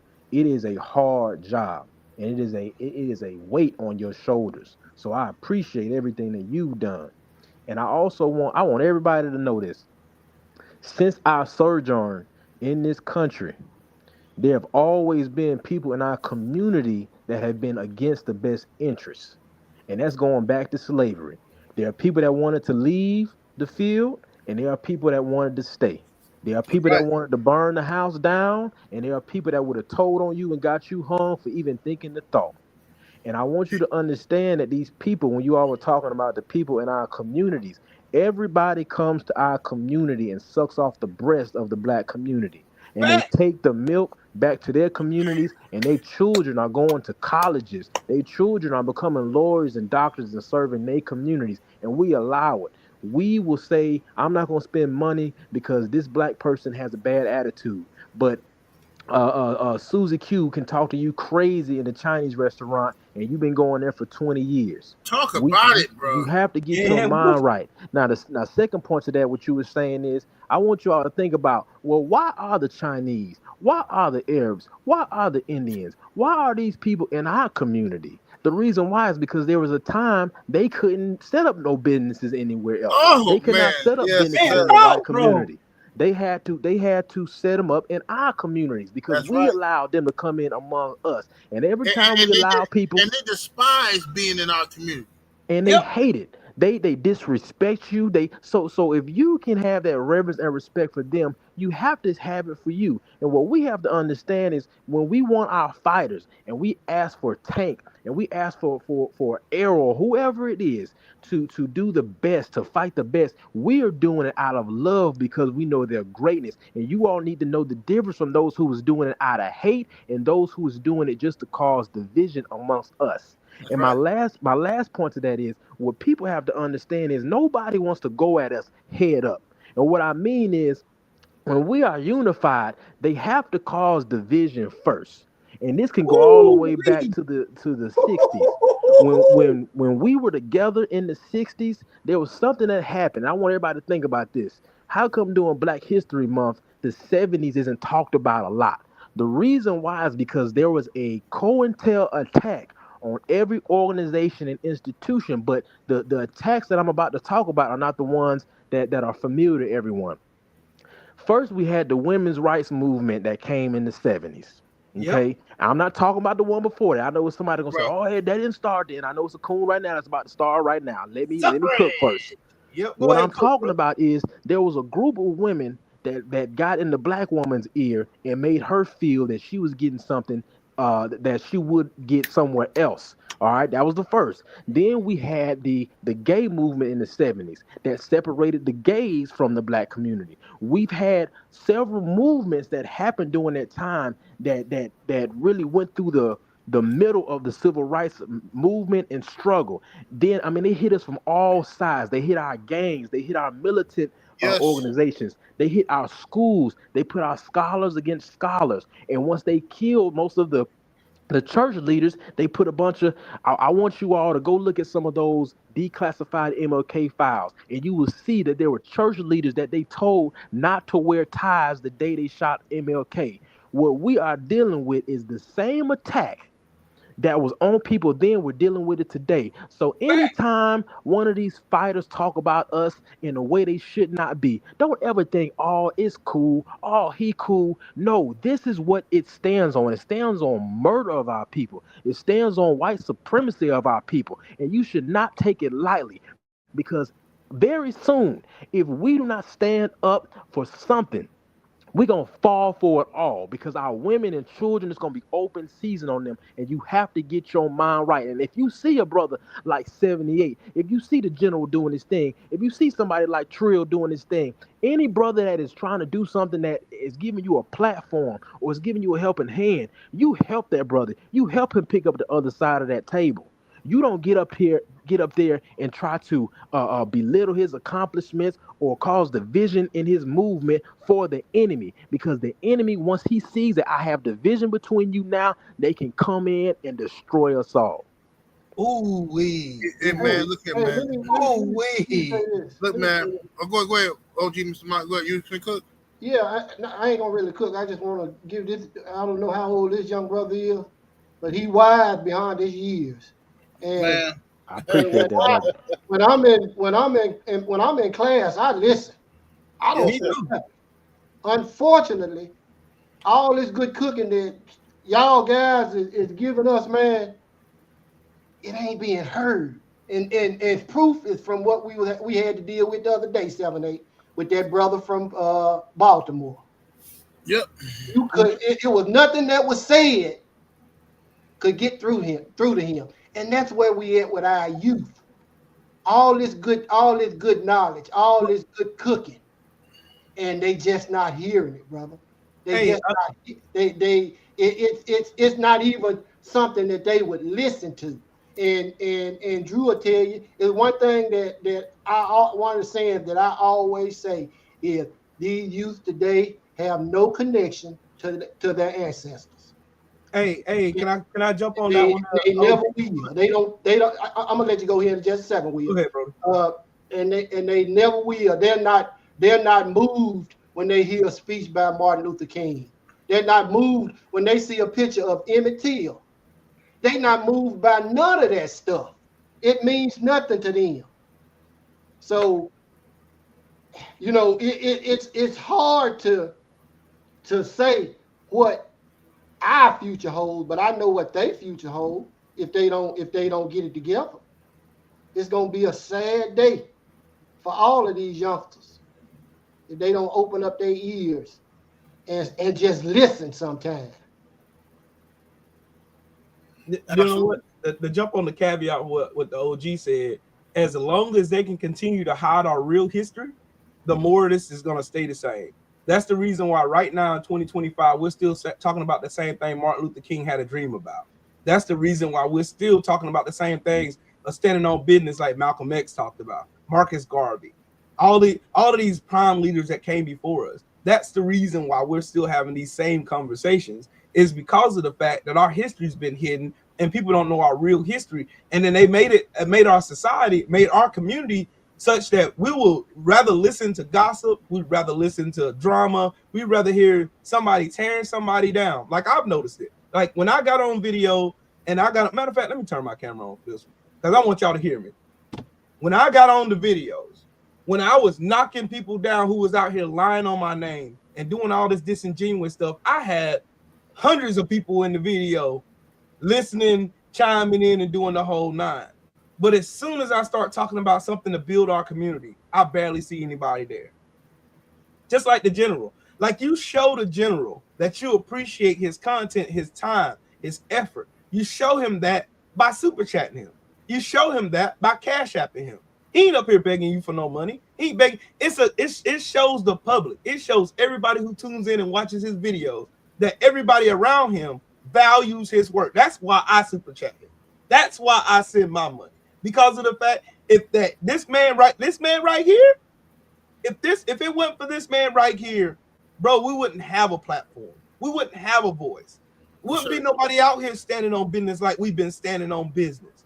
It wouldn't be none of this. It's because we have to feed the ones who's feeding us. Like for real. I'm not trying to tell y'all how to spend your money. That's on you. But at the end of the day, if we don't support ourselves, then who's gonna do it? I really want to know who's gonna do it if we don't support ourselves. Like y'all can't sit up here and say, man, we stand on business, but y'all let a whole 2 hour, almost 3 hour live stream go by and ain't nobody sewing into this man. You know what I mean? You got to sew into good ground. You know it's good ground. 78 built a massive machine here with the LDBC. He's built a massive machine. He gave me a voice. He gave Drew a voice. He gave BFTB a voice. He gave us all voices to where our voices are so magnified. We reach out to millions of people. I never would have hit. I have over 1 million views on my channel. Over 1 million views in less than 4 months. I can't sit here and take credit for all this, because I know if it had not been for somebody like the General who took time out and said, you know what, I'm going to create a platform to make sure that we all have somewhere to where our voices are valid, to make sure our voices are powerful, to make sure we have the people around us that we can magnify that message to where we can actually show the youngins out here in this generation that we have people that's really standing on business. Yes, sir. That's the reason why I'm doing what I'm doing now. I understand what my mission is, because you know how I know it's my mission? Because if it wasn't my mission, I wouldn't be where I am right now. I wouldn't be getting the views I'm getting right now if I wasn't doing what I was called to be doing. Right. The General, this man right here, this man is the reason why I'm back. This man called me and told me, hey, bro, don't quit. Don't quit. That's what they want you to do. They want you to stop. No. As much as this man's encouraging me, I'll be dang if I sit here and I'm sitting here on idle fingers and I'm letting this man just go on live and I'm not supporting the brand. Because he comes back and he gives that back. That's what y'all don't understand. He gives it back. It's not like he just goes, man, I'm just gonna hoard all this money to myself. This man comes back and sows into every content creator within the LDBC. I've seen the General there. I've seen him showing love to him. So why not just go ahead and sow into the man? I don't understand. I really don't understand, General. They would do it for Vlad TV. They'll do it for academics. They'll do it for all these doggone culture vultures who come in our community and pillage and steal from our communities and steal our ideas and steal our way of life and steal the way we talk, steal our swag, steal everything. They'll do it for everybody under the sun, but will sit here on idle fingers and won't super chat not a dime to you. And then look at you like, oh man, you up here begging for soup. He ain't begging you for nothing. All he's asking is to give what you get. If you getting something from this man, sow into it. That's why it's not hard for me to sow into this man. It's not. I don't have to think twice about it. Because I know at the end of the day, this man is doing a lot of work in our community to repair all of the damage that's been doing from our history being hidden, number one. Number two, us praising the wrong stuff. Number three, all the division and chaos and stupidity in our community, to where we got our eyes on materialistic stuff, where we got our eyes on everything else but helping each other, where we got our eyes on looking at all of these white supremacists and these racists and all these people right now. Y'all are seeing this stuff come to fruition right now. Everything the General's been telling y'all about is coming to fruition. Art imitates life. Like y'all said up, man, see, man, Ryan Garcia, man, he beat the devil, should have got out of the way of the left hook. Y'all don't understand, it was way bigger than a left hook. Ryan Garcia did what racists have been doing to the black community since we've been drugged over here in 1619. And for my own people, and I understand the General's frustration. I've cried many a night where I've done a live stream and I've been so exhausted from all of the research that I did. Like, and most of these people wonder how I get so proficient in politics. It's because I dug into our history. I understand it now. You can't fool me anymore. I know better now. I want all of y'all to know better now. That's why I do what I do. Yes, and that's why the General does what he does, man. Yes, sir. And Will, I want to thank you so much, bro. And this is why I love y'all brothers, man. You know what I'm saying? People over the years try to tell me who I should rock with, and oh man, Will this and Will that. Like, bro, shut up, man. Just shut up talking to me. You know what I'm saying? How you gonna tell me something crazy about Will when every time I need something from Will, he show up? When Will is out here fighting the fight, but you out here on the sideline telling me not to trust Will, I'm disgusted with people. That's what I'm talking about. Let's go back to what we were talking about with black folks in general. Mm-hmm. So now, My thing is this. First, matter of fact, let me read these super chats. So I won't forget. Joe want a link, bro. Let me read this. Trill Will, my brother, in that super chat with that 20 piece. Thank you, good brother. He says, for this good old cook. Yes, sir. We've been cooking today. Lord have mercy, we cooking today. Let me see. We got Dante in the super chat with the 5 piece. Thank you, good brother. Salute to you. He says, I've been so messed up. He said, I've been so messed up. We will celebrate people like Big Meech, but they don't do their research and look up Mansa Musa. Well, because we crazy. Mm-hmm. Now, I don't want to knock Big Meech. I understand why he did what he did, and the struggle. I get it. With the system of racism and white supremacy you live in, sometimes people got to get it how they live. However, if you like bling bling, you like flashy things, you like bosses, you can't get no bigger boss than Mansa Musa. You can't find a bigger boss if you do your research.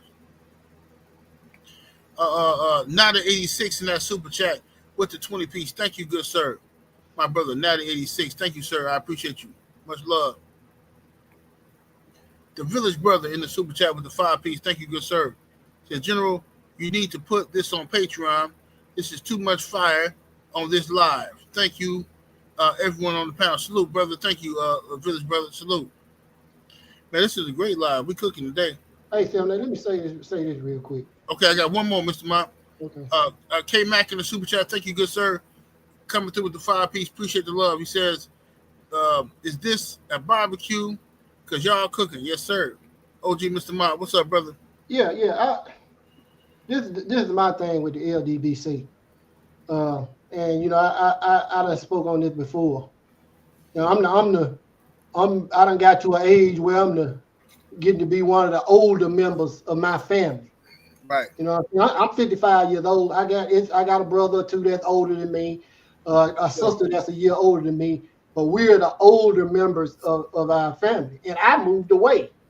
You know, I'm not near my family. They don't check on me like they supposed to. I don't see them as much as I'm the family member that's always calling and checking on everybody. Right. Oh, Lord have mercy. So what I did was I still have a surrogate family in my military friends. They just like brothers to me. Treat me better than my own family. And then I got the LDBC, which is the same MFing way. I love all these brothers and sisters that's in the LDBC. And every opportunity that I get to spend time with them, whether it's on here, at the meet and greet, just whatever it is, it just makes my day to be in their presence. I mean, they just like family to me. Cece called me for my birthday and wished me happy birthday. Had a long conversation with Cece. I got a whole bunch of love for her and Black. All of y'all are like little brothers to me. And yes, I got genuine love for y'all because y'all fill a void in my life. And that's the God honest truth. Right along with my surrogate military family, y'all fill a void just like they do. And I just want y'all to know I love every one of y'all. Man, I feel the same way about y'all, man. I love y'all brothers the same way. Joe Johnson just fell off. I feel the same way about y'all, man. That's how it is. I'm gonna say it out. We're family. I'm gonna say it out in the public. I done told you this in your face. I love you. There ain't nothing you can do about it. I done told you, OG Mr. Mudd, Brent. I done told all y'all fellas, everybody who done met me in person. Y'all all know what the game is with me. Y'all more family to me than my relatives. Just for real. I talk to y'all more than I talk to my family. You know what I mean? I can call anybody that anybody I call by name, I can call them on my phone. If I need something, I already know who got my back. I already know that done showed me. That's why it's nothing for you to call me and say, hey, Will, I need XYZ. I'm there. You say no more. Ain't no questions, no none of that. It's because of this is the family we built. Like this turned from just the boxing community to a big old family. And this is why everybody was hating on that meet and greet last year. Like for real, General, they would hate. What I tell you at the meet and greet, I told you they gonna hate on this because and you weren't lying because man, when we got back, man, Man, I had so many hate videos made about my black ass. But it was so many people. I was shocked, literally, at how many people was hating on it. I'm like, bro, we literally came out. We weren't even talking about nobody. We came out, we did our thing. There wasn't no fight going on. Nope. Wilder pulled up on us, showed love, and people was literally doing reviews about our meet and greet like it was a reality TV show. Yeah, like they would have. We loving hip hop or something. So I'm like, here, you know what, man? These people is crazy. And it was, and guess what, man? Most of them were black folk, man. 90% of them. I didn't see none of that because I don't really fool around. I didn't know either, Mr. Mott, until I started getting calls about it. When people start calling me, because I get all the calls, so people call me about it, and that's another thing y'all understand, bro. Look, I'm not complaining because I signed up for this, but what I'm saying is, bro, it's stressful. When you got to deal with everybody's emotions, you got to deal with everybody complaints, you got to deal with all this stuff, and you got to deal with everybody concerns. Hey, this person talking crazy. This person said this. This person said that. I'm like, bro, who cares what they said? Well, nah, man, we got to do something. I said, man, nah, bro. Because when you listen, I'm a street dude. And I'm you know what I'm saying? I'm grown up. I'm a family man now. But as a former street dude, don't tell me we got to do something because I'm thinking about we got to do something. We going to the street. Like, what you mean we got to do something? Because, like, you know what I mean? Yeah. At this stage in my life, I ain't trying to do nothing to nobody. I ain't trying to, unless I protect my family. We got too much to lose, bro. We got right. So what are you talking about? Man, everybody got time for this nonsense. So that conversation too many times, bro, for real.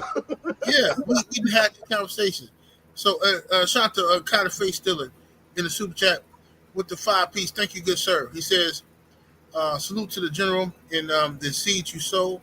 It's always appreciated, sir. Salute to you, panel. Thank you, family. Appreciate you, Carter Face Stiller. My brother Jared Green, salute with the 5-piece. Thank you, sir. Says great conversation. Yes, sir. We cooking today. All right, Joe Townsend. What's happening with it, Joe? What's up, OG? What's going on with you, homie? Well, we chilling, brother. We Snow Townsend in the building. What's up, Snow Townsend? Trill Willie. Hey, brother. Hey, this is the positive show, brother. We're not doing no implicating on this show, brother. Hey, brother. We ain't doing that, brother. What's up, Mr. Mom? What's up, everybody? What's going on? I'm gonna talk to Donald Trump and see if I can get my brother, my brother Joe Townsend and Will and D-Man Jr. and the condo of pardon. Oh man! That's a crazy work, bro. Hey, we had this whole good cook, and now we gonna call on Trump. You see how your brother did you? See how your brother did you, Will? Hey, Will. Call on Trump, bro. Hey, Will, you didn't praise this man. We ought to support him and super chat this brother and show love. Now you gonna call Trump. You see this brother? You see? Hey, now we call on Trump. Go ahead. That's a nasty word. That's nasty work, bro. Yes, sir. Go ahead, Joe.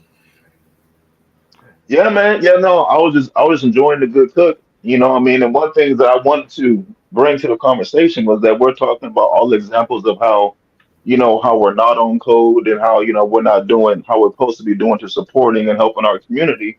So let me give an example to folks on what on code actually looks like. Yeah. So the last conversation last week, y'all brothers was cooking, about, Tank, Mont Roach fighting in Baltimore, and some folks were against it due to, for whatever, for various reasons, a lot of excuses why it shouldn't happen. We're all boxing fans. Do y'all remember when Canelo Alvarez's brother was kidnapped by the cartel while he was getting ready for a fight? Yes, sir. Mm-hmm. Canelo Alvarez was getting ready for a fight. He got a phone call saying, "Hey, yo, we snatched up your brother. I need whoop-de-whoop. If not, it's all bad." Now, ain't nobody more gangster than the Mexican cartel. Folks can say whatever they want. Y'all ain't seen. If you want to talk about some violence and how they really be going on, they people. This is Mexicans on Mexicans. They go through. They take over territories, take over villages. They get women, children, men, women. Everybody get the smoke. So ain't nobody more gangster than the Mexican cartel. Let me get that out the way right now. So they didn't kidnap Canelo's brother. Nobody knew about it until the fight was over with. Canelo made a phone call, did what he had to do, got his brother safe. Even after Canelo won the fight, Canelo still said, "Viva Mexico." He didn't say, man, I'm not dealing with Mexicans no more. Man, I'm sick of my people. He's still saying Viva Mexico. Because he know he's representing the whole country, not just the good parts, even the bad parts. Now we're gonna fast forward. Canelo Alvarez had a fight in Mexico City. Over 120,000 people were there. I have homies who flew down from the Bay Area to Mexico City to go see the fight. Now Mexico is flooded with cartels all over the place. Mexico City is one of the most dangerous places you can go to when it comes to governments involved with the cartels and everybody, even the politicians invoking the cartels and other politicians. They were all able to get along. So Canelo Alvarez can put on one of the biggest events in Mexican boxing history. Over 120,000 people there from the fight John Ryder. Right. You get what I'm saying? So the politicians even like, look, I know we all doing this and this. We all need to get along. Make sure the security is cool so we can have this event. All my homies went down there. They had fun. They had fun. They had no issues. They had no problems. They partied. They wasn't even worried about nothing.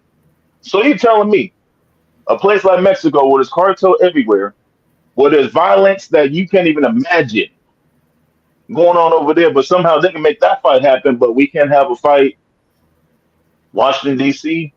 and have a fight in a whatever stadium that's close near Baltimore or D.C. Right. I mean, I'm not trying to hear all that. It's even still now, Canelo still says "Viva Mexico," and all that kind of stuff. I have a partner who owns a farm in Mexico. He owns an avocado and mango farm. He makes over $1 million a year selling fruits and all that kind of stuff. And he also has some other businesses as well. He owns so much. He owns so much land. He can stand on his mountain and look and just see land everywhere. The cartel tried to take over his land. They said, "Look, either you're gonna give it to us, and we're gonna take it from you. Ain't nothing you're gonna do about it." And you're like, "Well, you gonna have to come get it." So he grabbed them tools and started acting a fool, and he kept his land. Even still now to this day, he's still saying, "I love my people, Viva Mexico," and all that kind of stuff. And he's even off cold for even telling me that story.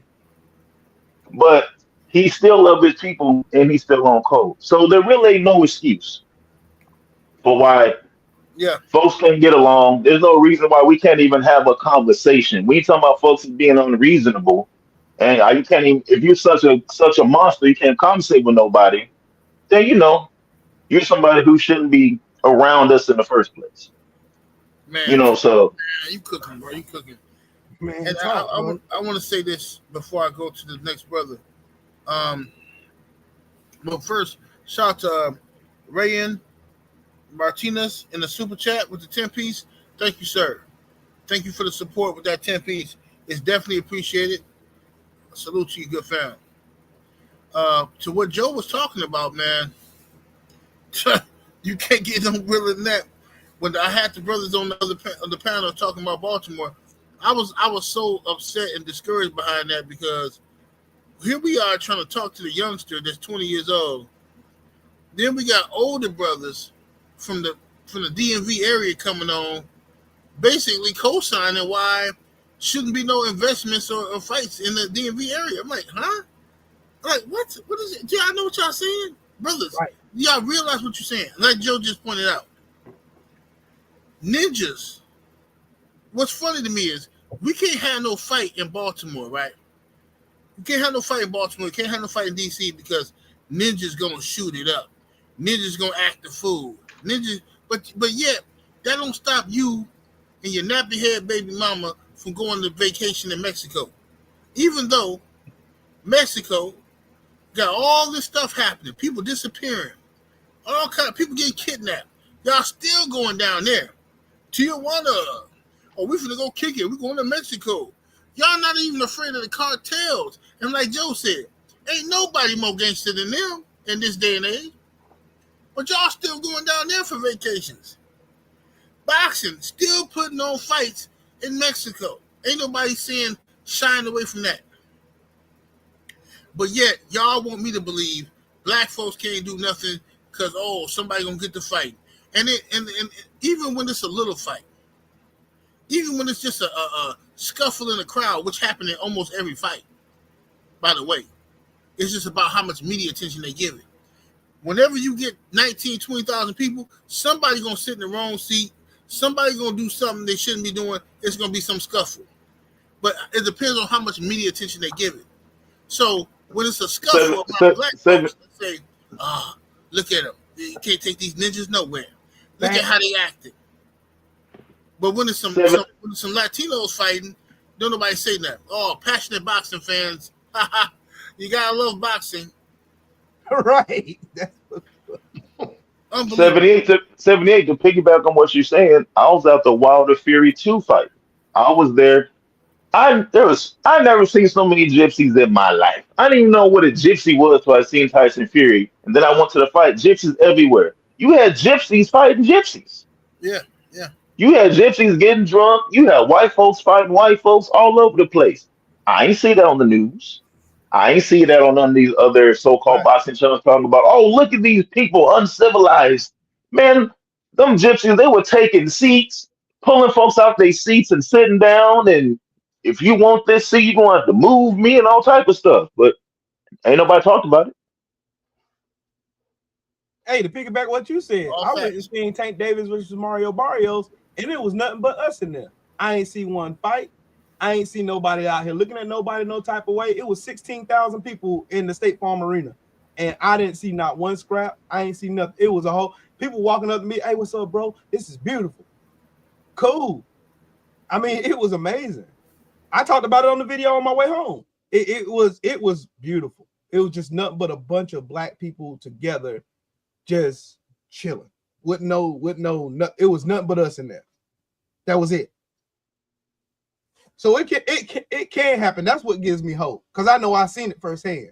That gives me hope. I know that we can get together at a boxing event and nothing go down, no stupid ignorant stuff go down. It's like this, bro. It's frustrating. We know some mess is gonna happen, right? We know some mess is gonna happen eventually somewhere, but whenever something happened with black folk, we highlight it and say, oh, look at this, man. This is why we can't go nowhere. Man, see, this is why we can't do this and do that. And I remember a couple years ago, I think I did a Patreon video about this. I made this example sometime a couple years ago. Just the way we look at each other, the way we view each other is different, right? I can go somewhere, right, to if I can go somewhere with the homies or with a female, right? And we can pull up and I can be way out in Hunkyville. So now ain't nobody out here but white folk. And they got the basketball court. You'll see some white kids out there with their shirt off hooping. They got the wife beater on, or they got shirt off and they playing basketball, just doing what kids do. Right? We drive to the hood or to the so-called black neighborhood. We go to a park out there, kids out there with their shirt off playing basketball. Now I got to listen to ninjas saying, why he got his shirt off for? Man, it ain't even that hot outside. Oh, look at him, he's just ignorant. Just a dummy. What he got his shirt off for? Why his hair ain't all the way combed? Just look at him. Just like, no, how about you look at yourself? How about that? How about you look at yourself and realize the monkey in you, because the jig in you, the jig germ that just won't stop. Because we just left the white neighborhood. You just seen white kids running around with their shirt off. Now you see some black kids with their shirt off, and they look like some wild animals to you. The way we view each other is a problem. Yep. It's sick, man. Yep. You wanna know something funny though? You wanna know something funny though, General? I can go and be around our people all day and not feel an ounce of fear. But I see 4 or 5 of them, and I instantly always on the defensive. See, with me, I got like a ninja radar now with me. So I can go somewhere. I like peace and quiet. I go to parks where it's, green grass and water and ponds and birds and animals and stuff. I like being around that kind of stuff now, you know what I mean? And Yep. But if it's a situation to where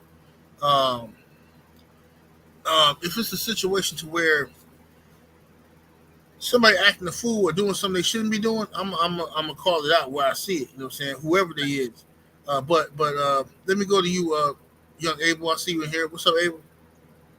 What's happening, brothers? Y'all been cooking up a storm today. Shoot. Cooking it up.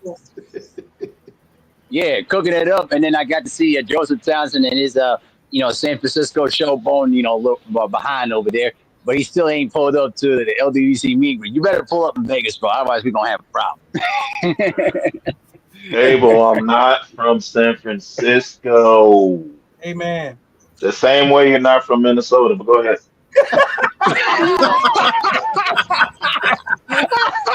No. hey. Eat some ginger. Oh, there he is. Yeah. Candy cane man. Look at that, boy. Look at that. Look at that, boy. He look. Abel looked like he was in a Crossroads video. Abel's the last person you see before you go to heaven. That's what he looked like. Hey, Abel said, "I'm gonna miss everybody. I'm gonna miss everybody." No. Hey, but I miss my Uncle Charles. Yeah, that's Abel. All right, for real. But on the serious note, though, because I wanted to, lighten up the mood a little bit, though. But I'll just say it like this, though, real quick, though, because that was really funny. But the thing is, though, bro, like when it comes to our people, though, bro, like we just gotta put the hostility down, brother. We just gotta put the hostility down and just get to talking, man. Like when you were talking about the basketball thing, bro. I could go to any basketball court anywhere across the country. And I just ball it up and just mind my business and, just have a little conversation here and there and just leave it at that. But there's a lot of times people act around hostile stuff like that. Like, bro, y'all need to settle down with the nonsense, man. Like, stop watching social media. Stop listening to stupid, YouTubers that just come around here and say all this ridiculous rhetoric every single day. Just go outside, talk to people, bro. Just talk to people. You might meet a genuine woman too. Just talk to people, bro. I can't believe that we're in a society today where we have to rely on phones and other sources of social media to talk to people. Go out and talk to people, man, for real. Hey, man, for sure, Abel. And the thing is, especially with the basketball talk, in every aspect of life with black folk, social media has changed things to where we don't know how to disagree with each other. I keep telling people that. And like even some of the most brightest among us, some of the most brightest brothers, intelligent brothers, they cannot tolerate somebody disagreeing with them. Now, listen, bro. Even in politics, has always been complicated, right? Politics are very emotional. Religion, extremely emotional. Yep. Right? Oh God, yes. But as black people, we have to be able to tolerate somebody disagreeing with us if the disagreement is respectful. I'm not talking about somebody disrespecting you or disrespecting your people and just being a jerk about it. But somebody who think they're making a good point or clearly just don't understand, you got to be able to disagree respectfully. And that's how you solve wars. You keep from going to war. You keep from having violence. But when you just like, no, it's my way, the highway, it's going to be a war. It's going to be some smoke in the city. Yep. You can't do that. And that's why I agree with you, bro. And that's why I be so mad about the basketball and boxing stuff. It's like, bro, we talking sports, fam. Right. If we can't disagree with, listen, bro, I'm at Ashley's Corner. Ashley's Corner is probably the biggest Tank Davis fan I know. Yep. But I can Very talk true. to Ashley. I can talk to Ashley, and it's all love. It's like me and her. We never argue about Tank or Devin or none of that. She feel how she feel. I feel how I feel. But we black people, we got time for it.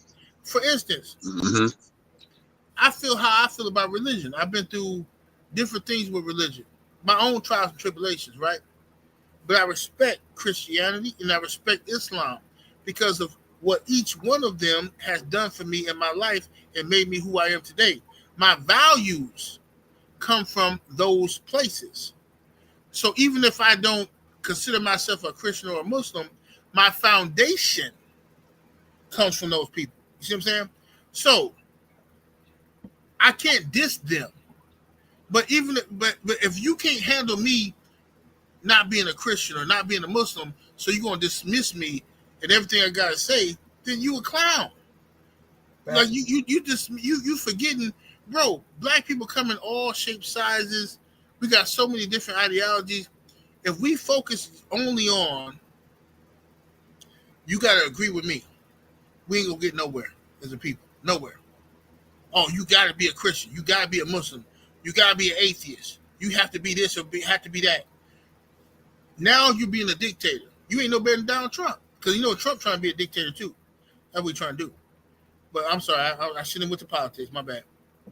But you're trying to push people to agree with you, and I never even did that in the LDBC.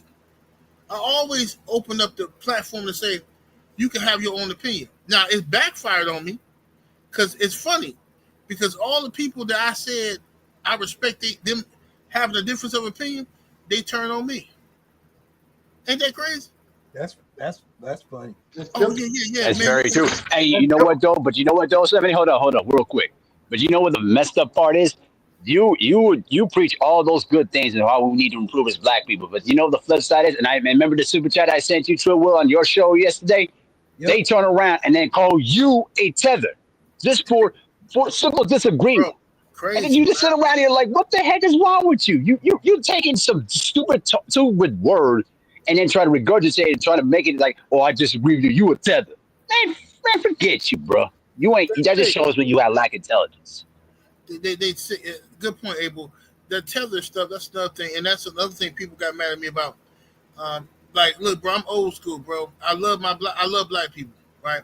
And when I say I love black people, I'm talking about black people in America, black people in Africa, black people in the Caribbean, black people underneath a rock, black people in Europe. I love black people. I love all black people except for black folks that don't love black folks. How about that? You know what I'm saying? If you don't love other black people, then later for you. I ain't got no time for you. But what I'm not finna do is say I'm better than you. I'm this, I'm that. You know, tribalism hasn't got us nowhere. The Egyptians tried tribalism. They thought they was better than the Nubians. Right? This one thought they was better than that one. This one thought they was better than that one. You go all the way to America. You got Native American tribes. I'm better than this one. I'm better than that one. You know what I'm saying? The Cherokee thought they was better than the Apache, and so on and so forth. And you know who benefit from that? Woods. Woods benefit from you thinking you better than your own people, because they know how to unify and say, hey, guess what? I know we ain't getting along, but you know we got these ninjas over here, and they got a whole lot of land and they got a whole lot of wealth. I think we should form a truce and get together and smash the gas on these ninjas. Yeah, I think that's a good idea. Yeah, we can, we can make white supremacy the order of the day. That's how simple it is to control us, because we sit here and we fight amongst each other about stupid mess and praise everybody else's cultures. But anyway, I don't want to drag this out too long. But go ahead. Did anybody got any thoughts on it?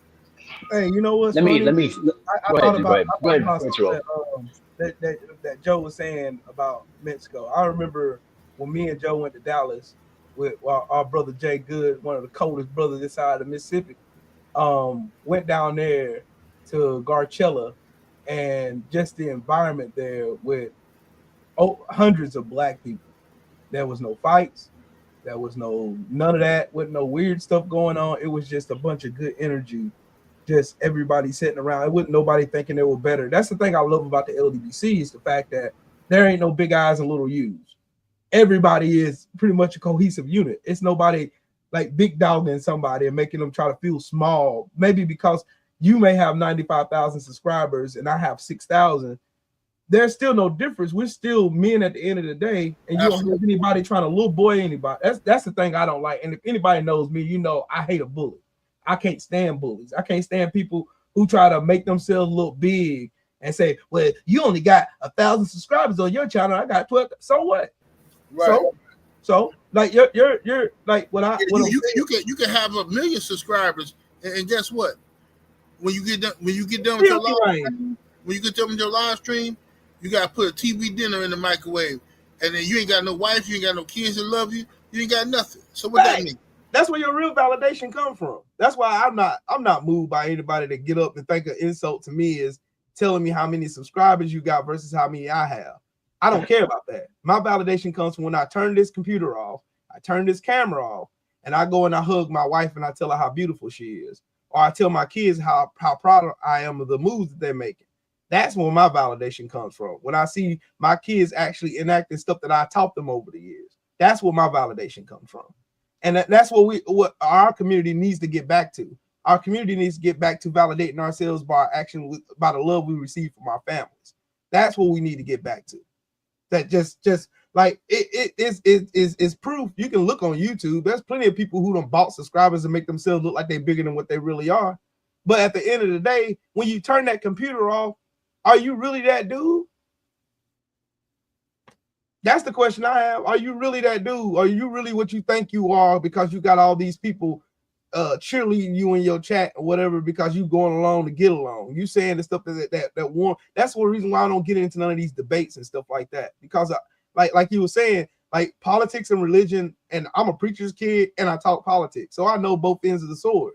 And I know that even though I don't agree with everybody's political situation, cool. That don't take away from the love I have for you. It don't. It's still a way to have decorum, and you can sit and have actual conversations with people. Like me and Joe Townsend, for instance. I need my shipment by Thursday, Will. Appreciate you. Hey, come on, brother. Hey, listen, Joseph Townsend, you're not alone, brother. Listen, I have disagreements with Julia too all the dang time. Hey, 1 second. I'm sorry, brother. I forgot to go to my brother Ravens. Ravens, are you there, brother? Yeah, I'm still here. Yes, sir. I'm sorry. I forgot to go to you. That's fine. My bad, Ravens Nation. My bad, brother. Go ahead and cook, man. No, that's cool. You know what? It was going back to when 7-8. You were talking about some people kind of had moved away, kind of given up on certain things. Now, I kind of had a similar scenario, but I didn't quite give up. But I'd go back to, let's say, 2020, when the pandemic and BLM was at the height. And remember, you'd have Chill Boxing Talk, and there was a lot of stuff going on in there.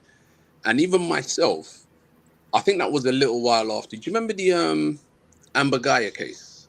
Where Amber Geiger, yeah, I remember. Yeah, right. So that happened, and I remember posting that over my social medias late 2019. And it was like, the people who kind of got at me for posting what I posted, and I was literally saying, how can you, as a black person, I think the lady was a judge, was kind of upset that she had to give the white woman so much time for what she did.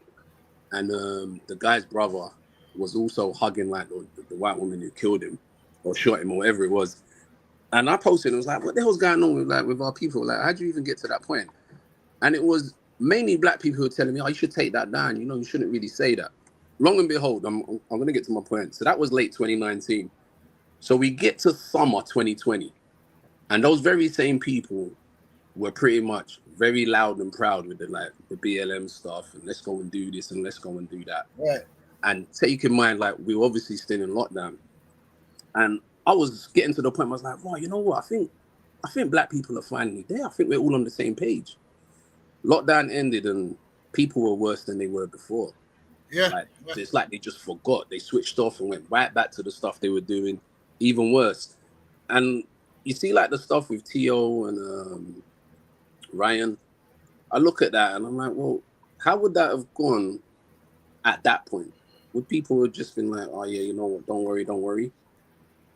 And it just, I felt there was an occasion where AJ came out as well at that point, and he had a speech and he was talking about, look, don't buy from black business, do all of this and that. And a lot of me and my people were like, oh shit, AJ's on cold as well now, only to find out that he changed his tune and said someone wrote it for him because he upset like a whole load of people. He upset like people at Hugo Boss, Eddie Hearn and all of them. And they're like, no, we have to spin that another way. And I remember the deflection that actually happened at that point was that they came out and said maybe 2 weeks later that him and Fury had signed to fight in the August. That was almost 5 years ago and it never happened. But it was a good deflection tool. And AJ never spoke on that stuff again. What he did after that was told everyone, listen, fans, if you want us all back in the arenas, you need to go and get your vaccine. Right. And I was like, how did you go from talking BLM to now talking that? So, that was kind of my point, was that that's the experience some people have had where they've kind of gone one way then gone the other. But right now, there is no, you can't waver.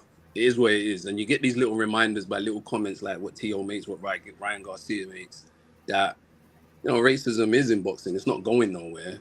Right. People can pretend and act like, they didn't mean it. But I can't even look at Sean Porter the same. Like, he was, I think he was commentating at the event, and I just can't see him as anything other than a buffoon now. I'm like, well, you just, I can't look at you the same. And I remember he's great, great fight, but I look at him and I'm just disgusted with him. Because all I keep thinking about is him saying what he's saying. Garcia wasn't racist, I know him. You can't. When someone says what they say, they've said it. And, that was kind of my point, 7-8. Yeah, I hear you. I agree. Somebody asked me yesterday. Mm-hmm. Go ahead, Abel. Nah, I was just gonna say real quick though. Like I said earlier, like, what the messed up part is, and I think it ties into what Ravens said earlier. Like, bro, think about this for a moment. Why is it that me, and I'm gonna put myself in my shoes for a second. Me as an Eritrean American, why is it that I can relate to a lot of the struggles here in the U.S. But then for somebody who grew up here all their lives and then basically can turn around and just pretend like nothing ever happened, I'm just sitting around here like, are you blind? Are you stupid? Like, it's like, bro, are you so that misinformed to the point where now you regurgitate, talking points from these so-called pro-black people that basically are just using you. Trill knows what I'm talking about. Yeah. It's sad, bro. It's sad stuff, but with y'all brothers, I want to thank all y'all for coming on here and cooking because, yeah, man, this show was supposed to be about an hour. But, yeah, y'all came over here and cooking in hot fish grease. Thank you so much. That's what happens when you have brothers. Thank you. With you, bro, and I salute you for that, bro. Hey, salute, fam. Salute, bro. Hey, absolutely, man. Hey, thank you for letting us come on too. And Joseph Townsend, I better see you in Vegas for the meet and greet, because if you don't, what's gonna happen. Like I did. Joe gonna be out there. One thing about Joe gonna be out there. He gonna be. I hope he do. I want him. Listen, Abel, I gotta warn you now. Joe Townsend. Joe, a big old dude now. Like he tall, big. Like he gonna post you up now. Listen, I'm don't not. Forget, you forgot. Don't forget athletic. Don't forget the part athletic. Yeah, athletic. Yeah. Okay. Listen, Joseph Townsend, I just want to meet you. I'm not trying to, I don't try to call out for no violence or nothing like that. I said, hey, you better pull up. That's all. Hey, salute to everybody in the building, man. Thank y'all so much for joining me. Much love to the chat, Super Chat, Cash App. Everybody who came through showing love, I appreciate y'all. Share this video, and I'll see y'all tomorrow, man. We up out of here. Deuces. Salute. Yes, sir.